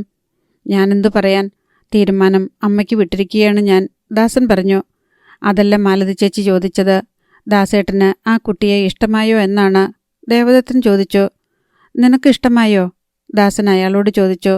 ഞാനല്ലല്ലോ കല്യാണം കഴിക്കാൻ പോകുന്നത്, അപ്പോൾ എൻ്റെ ഇഷ്ടത്തിന് പ്രസക്തിയില്ല. നിന്റെ ചേട്ടത്തിയമ്മയായി അവൾ വരുന്നത് നിനക്ക് ഇഷ്ടക്കേടുണ്ടോ എന്നാണ് ഞാൻ ചോദിച്ചത്. എനിക്ക് സന്തോഷമേയുള്ളൂ. കേട്ടോ മാലതി, ഇക്കാര്യത്തിൽ ദേവനും ഞാനും ഏക അഭിപ്രായക്കാരാണ്. ഊർമിളയെ അവൻ ഇഷ്ടപ്പെട്ടു, എനിക്കും ഇഷ്ടപ്പെട്ടു. ഇനി വേണമെങ്കിൽ അമ്മയും കൂടി ഒന്ന് കാണട്ടെ. ഊർമിളയുടെ അഭിപ്രായം ഞാൻ ചോദിച്ചു. അവൾ എന്താണ് പറഞ്ഞതെന്നറിയാമോ? മാലതിക്കുട്ടി ചോദിച്ചു. എന്താണ് പറഞ്ഞത്? ദാസനായിരുന്നു ആകാംക്ഷ കൂടുതൽ. മൂന്നാമത്തെ പെണ്ണ് കാണലാണ് നടന്നത്. അവൾക്ക് ഇത് മതിയെന്ന, ഇനി വേറെയൊന്നും ആലോചിക്കണ്ട എന്ന ചെറിയച്ഛനോട് പറയാൻ എന്നെ ശട്ടം കെട്ടിയിരിക്കുക. അതായത് ഊർമിളയെടത്തി ദാസേട്ടന് വേണ്ടി ജനിച്ചവളാണെന്ന് സാരം. ദേവദത്തൻ പറഞ്ഞു. നല്ല കുട്ടിയാ ദാസ അവൾ. മനസ്സിൽ നന്മയുള്ളവളാണ്. ടീച്ചർക്ക് എന്തായാലും ഊർമിളയെ ഇഷ്ടപ്പെടാതിരിക്കത്തില്ല. അമ്മയോട് ഞങ്ങൾ വിവരങ്ങളൊക്കെ പറയാൻ മാലതി. വേണമെങ്കിൽ അമ്മയും വന്ന് കാണട്ടെ, ദാസൻ പറഞ്ഞു. ചെറിയച്ഛൻ ചോദിച്ചാൽ ഞാൻ എന്തു പറയണം?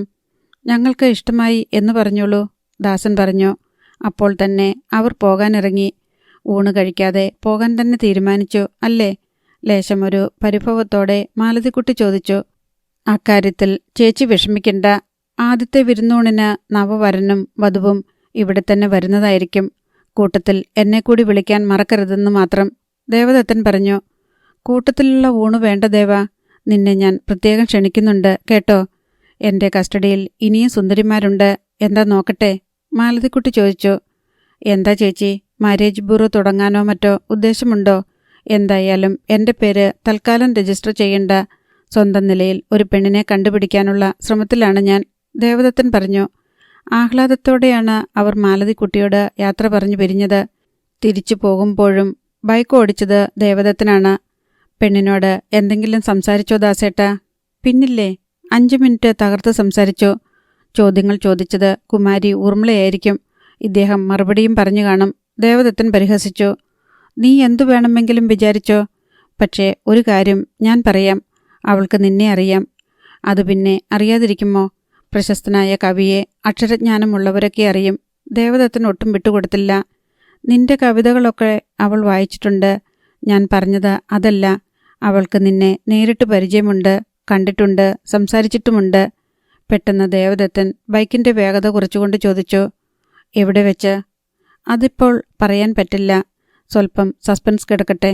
എവിടെയോ വെച്ച് കണ്ടിട്ടുണ്ടെന്ന് എനിക്കും തോന്നാതിരുന്നില്ല ദാസേട്ടാ. നല്ല പരിചയമുള്ള മുഖം. പക്ഷേ എത്രയാലോചിച്ചിട്ടും എനിക്ക് ഓർമ്മ വന്നില്ല. നിനക്കറിയണോ എങ്ങനെ പരിചയമെന്ന്? അറിയണം. എങ്കിലൊരു വ്യവസ്ഥയുണ്ട്. എന്തു വ്യവസ്ഥ? ഇനി 2 കിലോമീറ്റർ കൂടി കഴിയുമ്പോൾ കോഹിനൂർ എന്നു പേരുള്ള ഒരു ഹോട്ടലുണ്ട്. ബാർ അറ്റാച്ച്ഡ് ഹോട്ടലാണ്. അവിടെ കയറി നീ എനിക്കൊരു ബ്രാൻഡി വാങ്ങിത്തരണം. ദേവദത്തിന് കലശലായ ദേഷ്യം വന്നു. നമ്മൾ ഹോട്ടൽ കോഹിനൂറിൽ കയറുന്നില്ല. ആരും ബ്രാൻഡി കുടിക്കുന്നുമില്ല. എങ്കിൽ ഞാൻ പറയാമെന്ന് പറഞ്ഞ കാര്യം നീ അറിയാനും പോകുന്നില്ല. വേണ്ട. അവർ വീട്ടിൽ ചെന്നപ്പോൾ പത്മാവതി അമ്മ കാത്തിരിക്കുകയായിരുന്നു. കണ്ടോ ദാസ? അമ്മ ചോദിച്ചു. കണ്ടമ്മേ. എന്നിട്ട്? ആകാംക്ഷ അടക്കാൻ കഴിഞ്ഞില്ല അമ്മയ്ക്ക്. കണ്ടിട്ട് തെറ്റില്ല, ദാസൻ പറഞ്ഞു. നേരാണോ ദേവ? നല്ല കുട്ടിയമ്മേ. പക്ഷേ ഇവിടെ വന്ന ശേഷം ചീത്തക്കുട്ടിയാകാതിരുന്നാൽ മതിയായിരുന്നു, ദേവദത്തൻ പറഞ്ഞു. അതെന്താ ദേവ നീ അങ്ങനെ പറയുന്നത്? അമ്മയ്ക്ക് മനസ്സിലായില്ല. ഇവിടെയുള്ള ചിലരുടെ കയ്യിലിരിപ്പ് അത്രയ്ക്ക് കേമമല്ലേ. ജീരകവെള്ളത്തിനു പകരം വേറെ വല്ലതുമൊക്കെ കുടിച്ചിട്ടു വന്നാൽ പൂച്ചക്കുട്ടി ചിലപ്പോ പുലിക്കുട്ടിയായെന്നു വരും. ദാസനെ ഇടം കണ്ണിട്ട് നോക്കിക്കൊണ്ടാണ് ദേവദത്തൻ പറഞ്ഞത്. പത്മാവതി അമ്മയ്ക്ക് കാര്യം പെട്ടെന്ന് മനസ്സിലായി. വന്ന് ചോറുണ്ണ 2 പേരും. അവർ പെട്ടെന്ന് അവിടുന്ന് പോയിക്കളഞ്ഞു. ദേവ, ഞാൻ മുൻപേ ഒരു തമാശ പറഞ്ഞതല്ലേ, നീ അത് കാര്യമായിട്ടെടുത്തോ? ഇങ്ങോട്ട് വന്നപ്പോൾ പറഞ്ഞത് തമാശയാണെന്ന് വെക്കാം. അങ്ങോട്ട് പോയപ്പോൾ ചെയ്തതോ? ദാസന് അതിന് മറുപടി ഉണ്ടായിരുന്നില്ല. പെണ്ണ് കാണാൻ പോയ വിശേഷങ്ങൾ പത്മാവതി അമ്മയോട് വിവരിച്ചുകൊണ്ടാണ് ദേവദത്തനും ദാസനും ഊണ് കഴിച്ചത്. പെണ്ണിന് എന്ത് നിറമാ വല്യേട്ടാ? കറുപ്പോ വെളുപ്പോ? വിളമ്പിക്കൊണ്ട് നിന്ന സുഭദ്ര ചോദിച്ചു.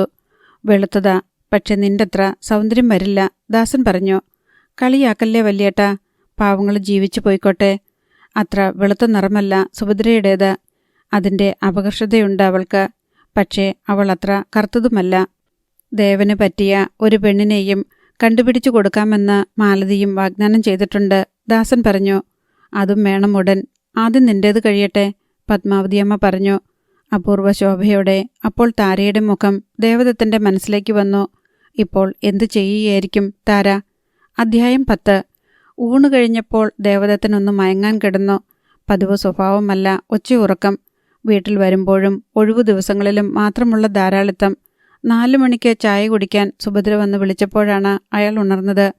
സുഖമായി ഒന്നുറങ്ങാൻ പോലും നീ സമ്മതിക്കത്തില്ല അല്ലേ സുഭദ്രേ? അയാൾ കളിയായി കോപിച്ചു. എന്നോട് പിണങ്ങണ്ട. ദേവന് ചായ കൊടുത്തോടി സുഭദ്രയെന്ന് ചോദിച്ച് അവിടെ ഒരാൾ എനിക്ക് സ്വൈര്യം തരുന്നില്ല. അതുകൊണ്ടാ വന്നു വിളിച്ചത്. ആര്? നമ്മുടെ പത്മാവതി ടീച്ചറോ? അല്ലാതാര്? കയ്യിൽ വടിയില്ലാന്നൊരു വ്യത്യാസമേ ഉള്ളൂ. അയാൾ ചിരിച്ചു. ദാസേട്ടൻ എന്തു ചെയ്യുന്നു? കുളി കഴിഞ്ഞ് എങ്ങോട്ട് പോകാൻ ഒരുങ്ങുന്നു. എവിടേക്കാ? ചോദിച്ചാൽ പറയും ടൗണിൽ പോവാണെന്ന്.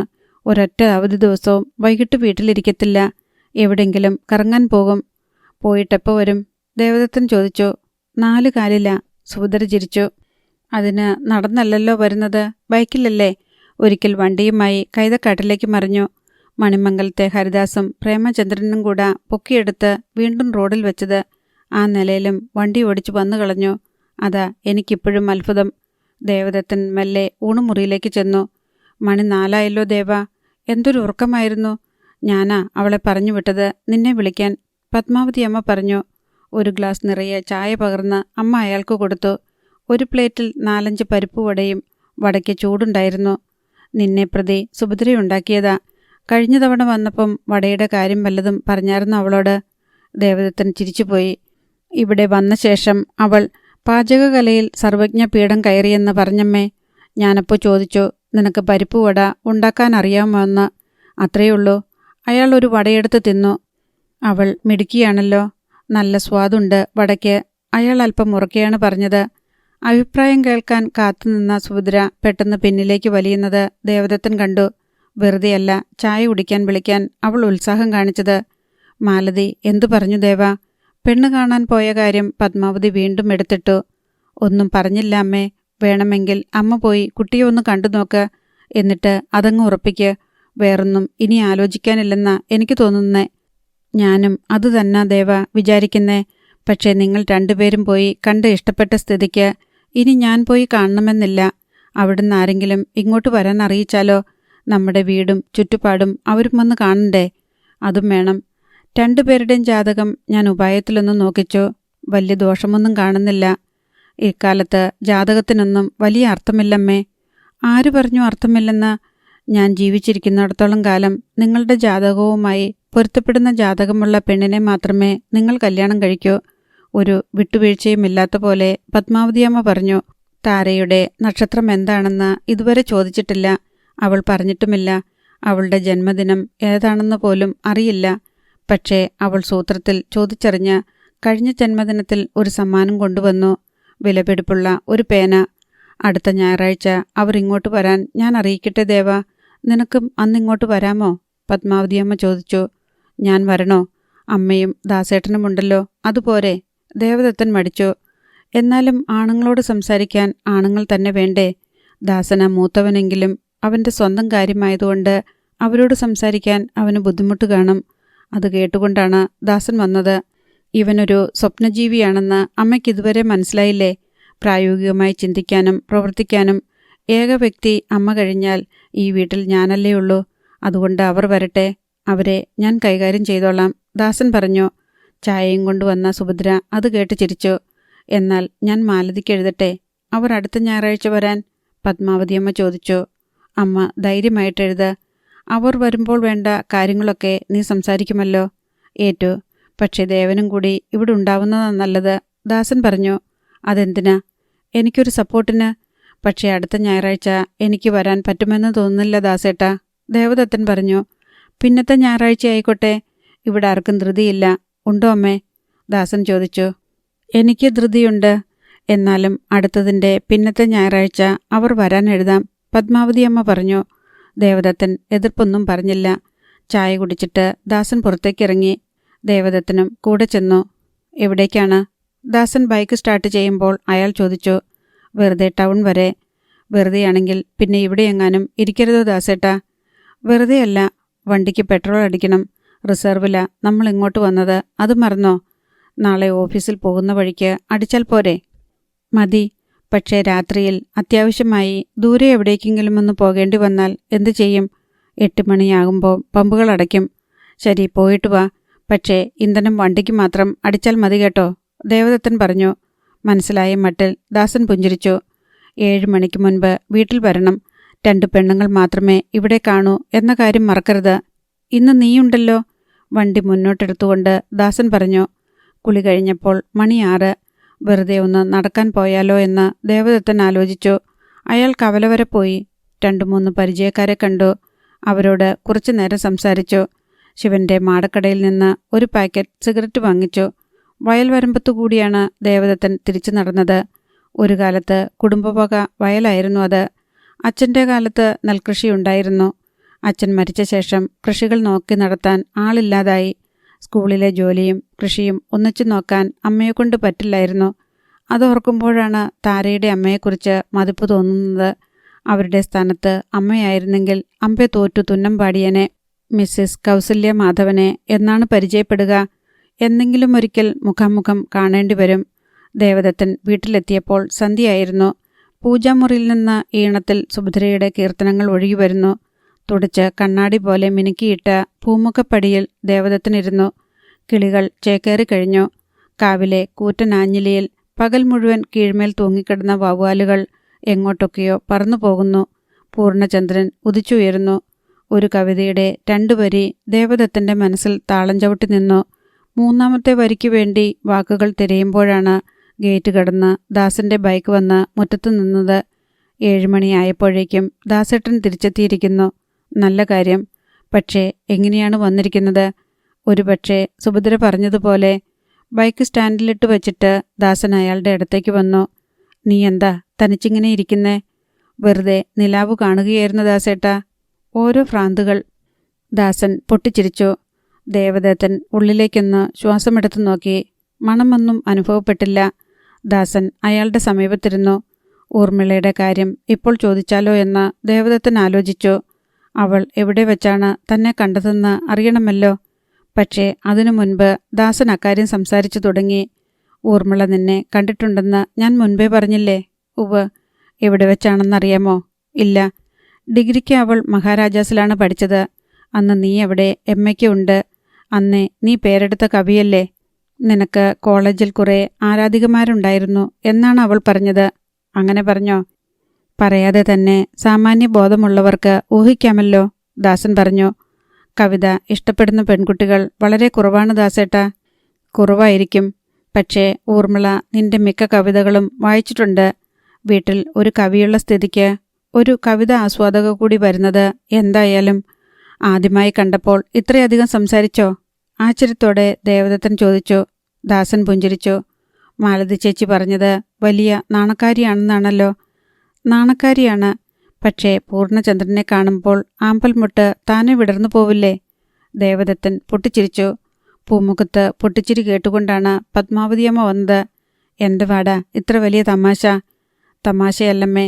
പുഷ്പമംഗലത്ത് വലതുകാൽ വച്ച് വരാൻ പോകുന്ന മരുമകളെക്കുറിച്ച് സംസാരിക്കുകയായിരുന്നു ഞങ്ങൾ, ദേവദത്തൻ പറഞ്ഞു. ചെന്നപ്പോഴല്ലേ അമ്മ അറിയുന്നത്. ദേവനെ അവൾക്ക് നല്ല പരിചയമാ. കോളേജിൽ ഒന്നിച്ച് പഠിച്ചിട്ടുണ്ട് 2 പേരും, ദാസൻ പറഞ്ഞു. ആണോട ദേവ? ദാസേട്ടനോട് അങ്ങനെ പറഞ്ഞെന്ന്. പക്ഷേ എനിക്ക് ഓർമ്മ വരുന്നില്ല. നന്നായി അടക്കവും ഒതുക്കവുമുള്ള കുട്ടിയായിരിക്കും അവൾ. കോളേജിൽ പേര് കേൾപ്പിച്ച് നടന്ന വല്ലവളുമായിരുന്നെങ്കിൽ ഇവന് അറിയാതിരിക്കത്തില്ലായിരുന്നല്ലോ. പേരുദോഷമുള്ളവരുമായിട്ട് ഇവന് നല്ല പരിചയമായിരുന്നെന്നാണോ അമ്മ പറയുന്നത്? ദാസൻ കളിയാക്കി. ദാസേട്ടാ, ഉച്ച കഴിഞ്ഞ് ഞാൻ പോകും. നാളെ രാവിലെ പോയാൽ പോരെ? പോരാ, ചെന്നിട്ട് കുറച്ച് പണിയുണ്ട്. എന്തായാലും ഞായറാഴ്ച നീ വരണം. വരാം. ദാസൻ മുറ്റത്തേക്കിറങ്ങി. ദേവദത്തൻ പിന്നാലെ ചെന്നു. പിന്നെ ഒരു കാര്യം. ദാസൻ തിരിഞ്ഞു നിന്നു. കൂട്ടുകെട്ടൊക്കെ കുറയ്ക്കണം. മദ്യപാനം ആരോഗ്യത്തിന് ഹാനികരം, കുടുംബ ബന്ധങ്ങൾക്കും. ദേവദത്തൻ പറഞ്ഞു. ഞാനൊരു മുഴുക്കുടിയനാണെന്നാണോ നീ വിചാരിക്കുന്നത്? പരിഭവത്തോടെ ദാസൻ ചോദിച്ചു. അങ്ങനെ ആവരുത് എന്ന വിചാരമേ എനിക്കുള്ളൂ. വല്ലപ്പോഴും കുടിക്കുമെന്നുള്ളത് നേരാണ്. മാസത്തിൽ 1-2 തവണ. അതിൽ കൂടുതൽ ഉണ്ടാവില്ല. നിനക്കെന്നെ വിശ്വസിക്കാം. കീഴടങ്ങുന്ന ഒരു ചിരി ചിരിച്ചിട്ട് ദാസൻ ബൈക്കോടിച്ചു പോയി. പിറ്റേ ദിവസം രാവിലെ ദേവദത്തൻ പത്രം ഓഫീസിൽ ചെന്നപ്പോൾ അയാൾക്ക് ഒരു കത്ത് വന്ന് കിടപ്പുണ്ടായിരുന്നു. താരയുടെ കത്തായിരുന്നു അത്. അധ്യായം 11. കോളേജ് അടച്ച് വീട്ടിൽ വന്ന ആദ്യ ദിവസം തന്നെ താരയ്ക്ക് മടുത്തു. വലിയ വീട്, എല്ലാ സുഖസൗകര്യങ്ങളുമുണ്ട്. ഏതാവശ്യവും നിറവേറ്റാൻ പരിചാരകർ, ഇഷ്ടം പോലെ സമയവും. പക്ഷേ 2 പേർ ഒന്നിച്ചു പാർക്കുന്ന ചെറിയ മുറിയും, ഉഷ്ണം കൊണ്ട് ഉറക്കം വരാത്ത രാത്രികളും, എഴുതിയും വരച്ചും കൈവേദനിക്കുന്ന പകലുകളും, രുചിയില്ലാത്ത ഭക്ഷണം കിട്ടുന്ന മെസ്സും. ആ ഹോസ്റ്റൽ ജീവിതമായിരുന്നു മെച്ചം. അവിടെ ഏകാന്തതയില്ല, മൂകതയില്ല. സമയം നിശ്ചലമായി നിൽക്കുന്നില്ല. വീട്ടിൽ വന്ന അന്ന് തന്നെ വരേണ്ടിയിരുന്നില്ലെന്ന് താരയ്ക്ക് തോന്നി. സിയാറിനെ ഒട്ടും പ്രതീക്ഷിച്ചതല്ല വീട്ടിൽ. തന്നെ കൂട്ടിക്കൊണ്ടുവരാൻ അമ്മയെത്താത്തതിൻ്റെ കാരണം അയാളാണെന്ന് ഉറപ്പുണ്ടായിരുന്നു അവൾക്ക്. അയാളെ കാണാതിരുന്നെങ്കിൽ ഇത്ര വേദന അനുഭവപ്പെടുമായിരുന്നില്ല. അമ്മ തന്നെ സ്നേഹിക്കുന്നതിലേറെ മറ്റാരെയോ അല്ലെങ്കിൽ മറ്റെന്തിനെയോ ആണ് സ്നേഹിക്കുന്നതെന്ന് താരയ്ക്ക് പലപ്പോഴും തോന്നിയിട്ടുണ്ട്. ഒരു മുതിർന്ന വ്യക്തിയായി അമ്മ ഒരിക്കലും തന്നെ പരിഗണിച്ചിട്ടില്ല. അമ്മയുടെ നോട്ടത്തിൽ താര എന്നും ഒരു കുട്ടിയാണ്. സ്വന്തമായി ആഗ്രഹങ്ങളില്ല, അഭിപ്രായങ്ങളില്ല, അവകാശങ്ങളോ തീരുമാനങ്ങളോ ഇല്ല. സിയാറിനെ താരയ്ക്ക് ഇഷ്ടമല്ലെന്ന് അമ്മയ്ക്ക് നന്നായി അറിയാം. പക്ഷേ അമ്മ അത് വകവയ്ക്കുന്നില്ല. സിയാർ വീട്ടിൽ വരാൻ പാടില്ല എന്ന് അമ്മയോട് അവൾ പലതവണ പറഞ്ഞിട്ടുണ്ട്. അതെല്ലാം അമ്മ അവഗണിച്ചതേയുള്ളൂ. സിയാർ പോയി കഴിഞ്ഞപ്പോൾ അമ്മ സ്വന്തം മുറിയിലേക്ക് മടങ്ങി. ആ നേരത്താണ് ദേവേട്ടൻ ഫോണിൽ വിളിച്ചത്. സന്ധ്യയായപ്പോൾ അമ്മ മനോഹരമായി വേഷം ധരിച്ച് താഴേക്കിറങ്ങി വരുന്നത് താര കണ്ടു. കാറിൽ കയറി എങ്ങോട്ട് പോവുകയും ചെയ്തു. അംഗരക്ഷകനെ പോലെയാണ് ഡ്രൈവർ രാജേന്ദ്രൻ. രാത്രിയെന്നോ പകലെന്നോ ഇല്ലാതെ അമ്മ എവിടെ വേണമെങ്കിലും പോകും. ഒരു ഭയവുമില്ല. കൗസല്യാദേവിയോട് ആരാധനയും അതേസമയം അസൂയയും തോന്നിയിട്ടുണ്ട് താരയ്ക്ക്. വെറുപ്പ് കലർന്ന അസൂയ. താര അടുക്കളയിലേക്ക് ചെന്നു. സാമ്പാർ ഉണ്ടാക്കാൻ കഷ്ണങ്ങൾ നുറുക്കുകയായിരുന്നു ദേവകി. എവിടെ പോയതാ അമ്മ? താര ചോദിച്ചു. അറിയത്തില്ല മോളെ, എന്നോടൊന്നും പറഞ്ഞില്ല. അമ്മ എവിടെ പോകുന്നു, ആരെ കാണുന്നു, എപ്പോൾ വരും എന്നൊന്നും ആരോടും പറയാറില്ല. പുറത്തേക്ക് പോകുമ്പോൾ തീർച്ചയായും അമ്മയ്ക്ക് തന്നോടൊന്ന് പറയാമായിരുന്നു. പെരുമാറ്റത്തിലൂടെയല്ലാതെ എങ്ങനെയാണ് നാം മറ്റുള്ളവരുടെ സ്നേഹം അറിയുക? അമ്മയ്ക്ക് ആരുടെയും സ്നേഹം വേണ്ട. അമ്മ ആരെയും സ്നേഹിക്കുകയുമില്ല.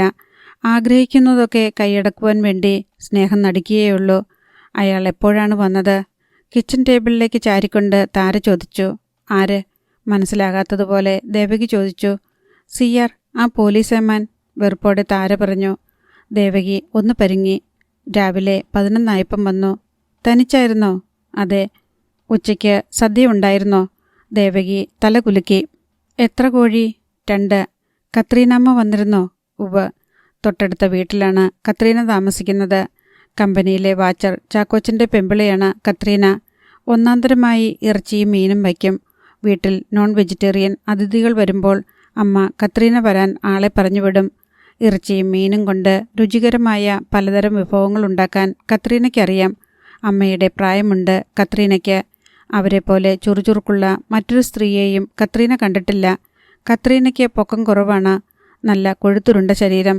തൂവെള്ള ചട്ടയും മുണ്ടും മാത്രമേ ധരിക്കൂ. ശുഭ്രവസ്ത്രം പോലെ വെണ്മയുള്ളതാണ് അവരുടെ മനസ്സും. സാംസൺ വരാറുണ്ടോ ദേവകി? താര ചോദിച്ചു. സാംസണോ? അവൾക്ക് മനസ്സിലായില്ല. താര ചിരിച്ചുപോയി. ജോയിക്കും തനിക്കും മാത്രം അറിയാവുന്ന ഒരു രഹസ്യപ്പേരാണ് സാംസൺ. ചിലപ്പോൾ മോളിക്കും അറിയാമായിരിക്കും. കത്രീനാമ്മയുടെ മക്കളാണ് ജോയിയും മോളിയും. മോളി ഇപ്പോൾ എവിടെയാണെന്നറിയില്ല. ഒരുപക്ഷെ ജോയിക്കറിയാമായിരിക്കും. കത്രീനാമ്മയ്ക്ക് ഇങ്ങനെയൊരു മകൾ എങ്ങനെ ജനിച്ചുവെന്ന് നാട്ടിൽ പലരും ചോദിക്കുന്നത് കേട്ടിട്ടുണ്ട്. കുടുംബത്തിന് മാനക്കേടുണ്ടാക്കിയവളാണവൾ. പക്ഷേ മോളി ചെയ്തതിൻ്റെയെല്ലാം പിന്നിൽ അവളെ സംബന്ധിച്ചിടത്തോളം തക്കതായ ന്യായീകരണങ്ങളുണ്ടാവുമെന്ന് താരയ്ക്ക് തോന്നിയിട്ടുണ്ട്. നാളെ ജോയിയെ കാണണം. കുട്ടിക്കാലത്തെ വലിയ തീറ്റപ്രിയനാണ് ജോയി. പഠിച്ചത് 10ാം ക്ലാസ് വരെ മാത്രം. അപ്പോഴേക്കും ഒരൊത്ത പുരുഷനായി കഴിഞ്ഞിരുന്നു. ഒരാജാനുബാഹു. മിക്ക ദിവസവും ജോയി വീട്ടിൽ വരും. എന്തു ജോലിയും ചെയ്യും. ഒരു ചാക്കാരി ഒറ്റയ്ക്ക് തൂക്കിയെടുത്ത് ചുമലിലിട്ടുകൊണ്ടുവരും. ആവശ്യത്തിന് വിറക് കീറിയിടും. 4 പേരോട് ഒറ്റയ്ക്ക് നിന്ന് പൊരുതി ജയിക്കാനുള്ള കരുത്തുണ്ട്. 2 കോഴിയെ പൊരിച്ചു കൊടുത്താൽ ഒറ്റയിരിപ്പിൽ തിന്നും. കരുത്തു മാത്രമല്ല, സാംസണെപ്പോലെ കറുത്തു തിങ്ങി വളർന്ന മുടിയുമുണ്ട് ജോയിക്ക്. പൊടിമീശയാണ് മുഖത്തിൻ്റെ പ്രത്യേകത. കടും നിറത്തിലുള്ള ഷർട്ടും ധരിച്ച് എണ്ണമയമുള്ള മുടി പിന്നിലേക്ക് ചീകി വെച്ച് ചുണ്ടിൽ എരിയുന്ന സിഗരറ്റുമായി നാട്ടുവഴിയിലൂടെ പുത്തൻ സൈക്കിളിൽ ചുറ്റിത്തിരിയുകയാണ് ജോയിയുടെ പ്രിയപ്പെട്ട നേരം പോക്ക്. ആൾ നിഷ്കളങ്കനാണ്. താരയേക്കാൾ 2-3 വയസ്സോ കൂടുതൽ കാണും. സ്കൂളിലെ ഏതോ ക്ലാസ്സിൽ വെച്ചാണ് സാംസണെക്കുറിച്ച് താര പഠിച്ചത്. അവൾക്കപ്പോൾ ജോയിയാണ് ഓർമ്മ വന്നത്. കോൺവെൻറ്റിൽ നിന്ന് ആ വെക്കേഷന് വീട്ടിൽ വന്നപ്പോൾ അവനോട് അക്കാര്യം അവൾ ചോദിക്കുകയും ചെയ്തു. മുടി മുറിച്ചു കളഞ്ഞാൽ തൻ്റെ ബലമൊക്കെ പോകുമോ ജോയി? താരക്കുട്ടി പേടിക്കണ്ട. മുടി വെട്ടിക്കളഞ്ഞാലും എന്നെ ആർക്കും തോൽപ്പിക്കാൻ പറ്റുകയില്ല. ആത്മവിശ്വാസത്തോടെ അവൻ പറഞ്ഞു. നല്ല പൊക്കമുണ്ടെങ്കിലും ജോയി അമ്മച്ചിയുടെ മകനാണ്. മോളിയാകട്ടെ അപ്പച്ചൻ്റെ മകളും. വെളുത്തുമെലിഞ്ഞ സുന്ദരി. വെള്ളാരം കണ്ണുകളാണ് അവളുടേത്. താരയുടെ പ്രായം. താരമോൾക്ക് കുളിക്കണ്ടേ? ദേവകി ചോദിച്ചു. കുളിക്കണം. വെള്ളം ചൂടാക്കിത്തരാം. വേണ്ട. നേരം ഇരുട്ടിക്കഴിഞ്ഞിരുന്നു. താര പൂമുഖത്തേക്ക് ചെന്നു. ഔട്ട് ഹൗസിൽ വെളിച്ചമുണ്ട്. രാജേന്ദ്രനും അപ്പു അമ്മാവനും അവിടെയാണ് കിടപ്പ്. അപ്പു അമ്മാവൻ ആദ്യകാലം മുതലേ അച്ഛൻ്റെ ആശ്രിതനാണ്. കുട്ടികളുണ്ടായില്ല. ഭാര്യ അയാളെ ഉപേക്ഷിച്ച് സ്ഥലം വിട്ടു. അടുത്ത ബന്ധുക്കളൊന്നും ഇല്ലാത്തത് കാരണം ഔട്ട് ഹൗസിൽ താമസിച്ചു കൊള്ളാൻ അച്ഛൻ അനുവദിച്ചു. പിന്നീടാണ് രാജേന്ദ്രനെ കൂട്ടിന് കിട്ടിയത്. അച്ഛൻ്റെ സന്തത സഹചാരിയായിരുന്നു അപ്പു അമ്മാവൻ. ഇപ്പോൾ വീട്ടുകാര്യങ്ങളുടെ ചുമതല മാത്രമേ അയാൾക്ക് കൊടുത്തിട്ടുള്ളൂ. രാജേന്ദ്രൻ അവിവാഹിതനാണ്. ഇടയ്ക്കൊക്കെ വീട്ടിൽ പോകും. അപ്പോൾ കമ്പനിയിൽ നിന്ന് വേറെ ഡ്രൈവറെ അമ്മ വരുത്തും. ചെറിയ യാത്രയാണെങ്കിൽ അമ്മ തന്നെ കാർ ഓടിക്കും. മുറ്റം മുറിച്ചു കിടന്ന താര ഔട്ട് ഹൗസിലേക്ക് ചെന്നു. അപ്പു അമ്മാവൻ ഒരു രജിസ്റ്ററിൽ എന്തൊക്കെയോ കണക്കുകൾ എഴുതിക്കൊണ്ടിരിക്കുകയായിരുന്നു. അപ്പോൾ താരയെ കണ്ടപ്പോൾ ബുക്കടച്ചിട്ട് അയാൾ ഹൃദ്യമായി ചിരിച്ചു. എന്താ മോളെ, ഒറ്റയ്ക്കിരുന്ന് ബോറടിച്ചോ? ഒറ്റയ്ക്കിരുന്നാൽ ബോറടിക്കുമെന്ന് ആര് പറഞ്ഞു? ആരെങ്കിലും പറയണോ? അപ്പോൾ അപ്പു അമ്മാവൻ കുറെ ബോറടിച്ചു കാണുമല്ലോ. എന്തും അർത്ഥമാക്കാവുന്ന ഒരു ചിരിയായിരുന്നു അതിനുത്തരം. അമ്മ എവിടെ പോയതാ അപ്പു അമ്മാവ? മോളോട് പറഞ്ഞില്ലേ? ഇല്ല, എന്നോടൊന്നും പറഞ്ഞില്ല. ആ രാജശേഖരൻ നായർക്ക് സ്ഥലം മാറ്റമാണെന്ന് പറഞ്ഞത് നേരാണോ? ഓഫീസ് മാറി എന്ന് പറഞ്ഞത് ശരിയാ. സ്ഥലം മാറ്റമൊന്നുമില്ല. ക്രൈംബ്രാഞ്ചിലേക്കാ മാറ്റം എന്നാ അറിഞ്ഞത്. അയാളിവിടെ സ്ഥിരം സന്ദർശകനാ ഇല്ലേ അപ്പു അമ്മാവ? അയാൾ മറുപടിയൊന്നും പറയാതെ അവളെ നോക്കിയതേയുള്ളൂ. താര പിന്നെ അവിടെ നിന്നില്ല. സ്വന്തം മുറിയിലേക്ക് മടങ്ങി. തണുത്ത വെള്ളത്തിൽ കുളിച്ചു കഴിഞ്ഞപ്പോൾ ഒരു സുഖം അനുഭവപ്പെട്ടു. ക്ലോക്കിൽ മണി 8. അടുക്കളയിൽ പാത്രങ്ങൾ കലമ്പൽ കൂട്ടുന്നത് കേട്ടു. എണ്ണയിലെന്തോ വറക്കുന്നതിൻ്റെ മണം. ദേവകി നല്ല തിരക്കിലാവണം. താര സ്റ്റെയർകേസ് കയറി മുകളിലേക്ക് ചെന്നു. മുകളിൽ വെളിച്ചമില്ല. അവൾ തളത്തിലെയും ഇടനാഴിയിലെയും ബാൽക്കണിയിലെയും ലൈറ്റുകൾ ഓരോന്നായി തെളിയിച്ചു. വലത്തെ അറ്റത്തെ മുറിയാണ് അമ്മയുടേത്. വാതിൽ അടഞ്ഞു കിടക്കുന്നു. അവൾ വീണ്ടും മുകളിലേക്ക് കയറി ടെറസിലേക്കുള്ള വാതിൽ തുറന്നു. മട്ടുപ്പാവിൽ തണുത്ത കാറ്റുണ്ടായിരുന്നു. തെളിഞ്ഞ രാത്രി. ആകാശം നിറയെ നക്ഷത്രങ്ങൾ. മരിച്ചുപോയവരുടെ ആത്മാക്കളാണ് നക്ഷത്രങ്ങളെന്ന് ഒരു കാലത്ത് അവൾ വിശ്വസിച്ചിരുന്നു. നക്ഷത്രങ്ങൾക്കിടയിൽ അച്ഛനെ തിരഞ്ഞിട്ടുണ്ട്. മട്ടുപ്പാവിൽ നിന്ന് നോക്കിയാൽ പകൽ സമയത്താണെങ്കിൽ സാംസന്റെ വീട് കാണാം. അതിനുമപ്പുറത്ത് വയൽ. വയലിൻ്റെ കരയിൽ കാവ്. കാവിൻ്റെ മുന്നിലൂടെ വേണം ചെറിയച്ഛൻ താമസിക്കുന്ന തറവാട്ടിലേക്ക് പോകാൻ. അച്ഛന് ഒരനുജനും 2 അനുജത്തിമാരുമാണുള്ളത്. ഭാഗം വെച്ചപ്പോൾ തറവാട് വേണ്ടെന്ന് അച്ഛൻ പറഞ്ഞു. അപ്പോഴേക്കും അച്ഛൻ ഈ ബംഗ്ലാവ് പണിയിച്ചു കഴിഞ്ഞിരുന്നു. തറവാട് കിട്ടിയത് ചെറിയച്ഛനാണ് അമ്മൂമ്മയെയും. സ്കൂളിൽ അധ്യാപകരാണ് ചെറിയച്ഛനും ചെറിയമ്മയും. 2 മക്കൾ. ഇന്ദു ഈ വർഷം ഡിഗ്രിക്ക് ചേർന്നിരിക്കുന്നു. സിന്ധു സ്കൂളിലാണ്. എന്തെങ്കിലും വിശേഷമുണ്ടെങ്കിൽ മാത്രമേ അങ്ങോട്ടും ഇങ്ങോട്ടും പോക്കുവരവുള്ളൂ. തറവാട്ടിലുള്ളവരെ അമ്മയ്ക്ക് അത്ര മതിപ്പില്ല. പക്ഷേ താര അവധിക്ക് വരുമ്പോഴൊക്കെ അവിടെ പോകാറുണ്ട്. അമ്മയ്ക്ക് അത് ഇഷ്ടമില്ലെന്ന് അറിയാവുന്നതുകൊണ്ട് പോകാൻ അവൾക്ക് കൂടുതൽ ഉത്സാഹമാണ്. നക്ഷത്രങ്ങളെ നോക്കിക്കൊണ്ട് താര മട്ടുപ്പാവിലിരുന്നു. ദേവേട്ടൻ താമസിക്കുന്ന വാടക വീടിൻ്റെ 2ാം നിലയിലുള്ള വരാന്തയിലിരുന്നാൽ ആകാശവും രാത്രിയിൽ നക്ഷത്രങ്ങളും കാണാമെന്ന് പറഞ്ഞിട്ടുണ്ട്. ഇപ്പോൾ ദേവേട്ടൻ എന്തു ചെയ്യുകയാവും?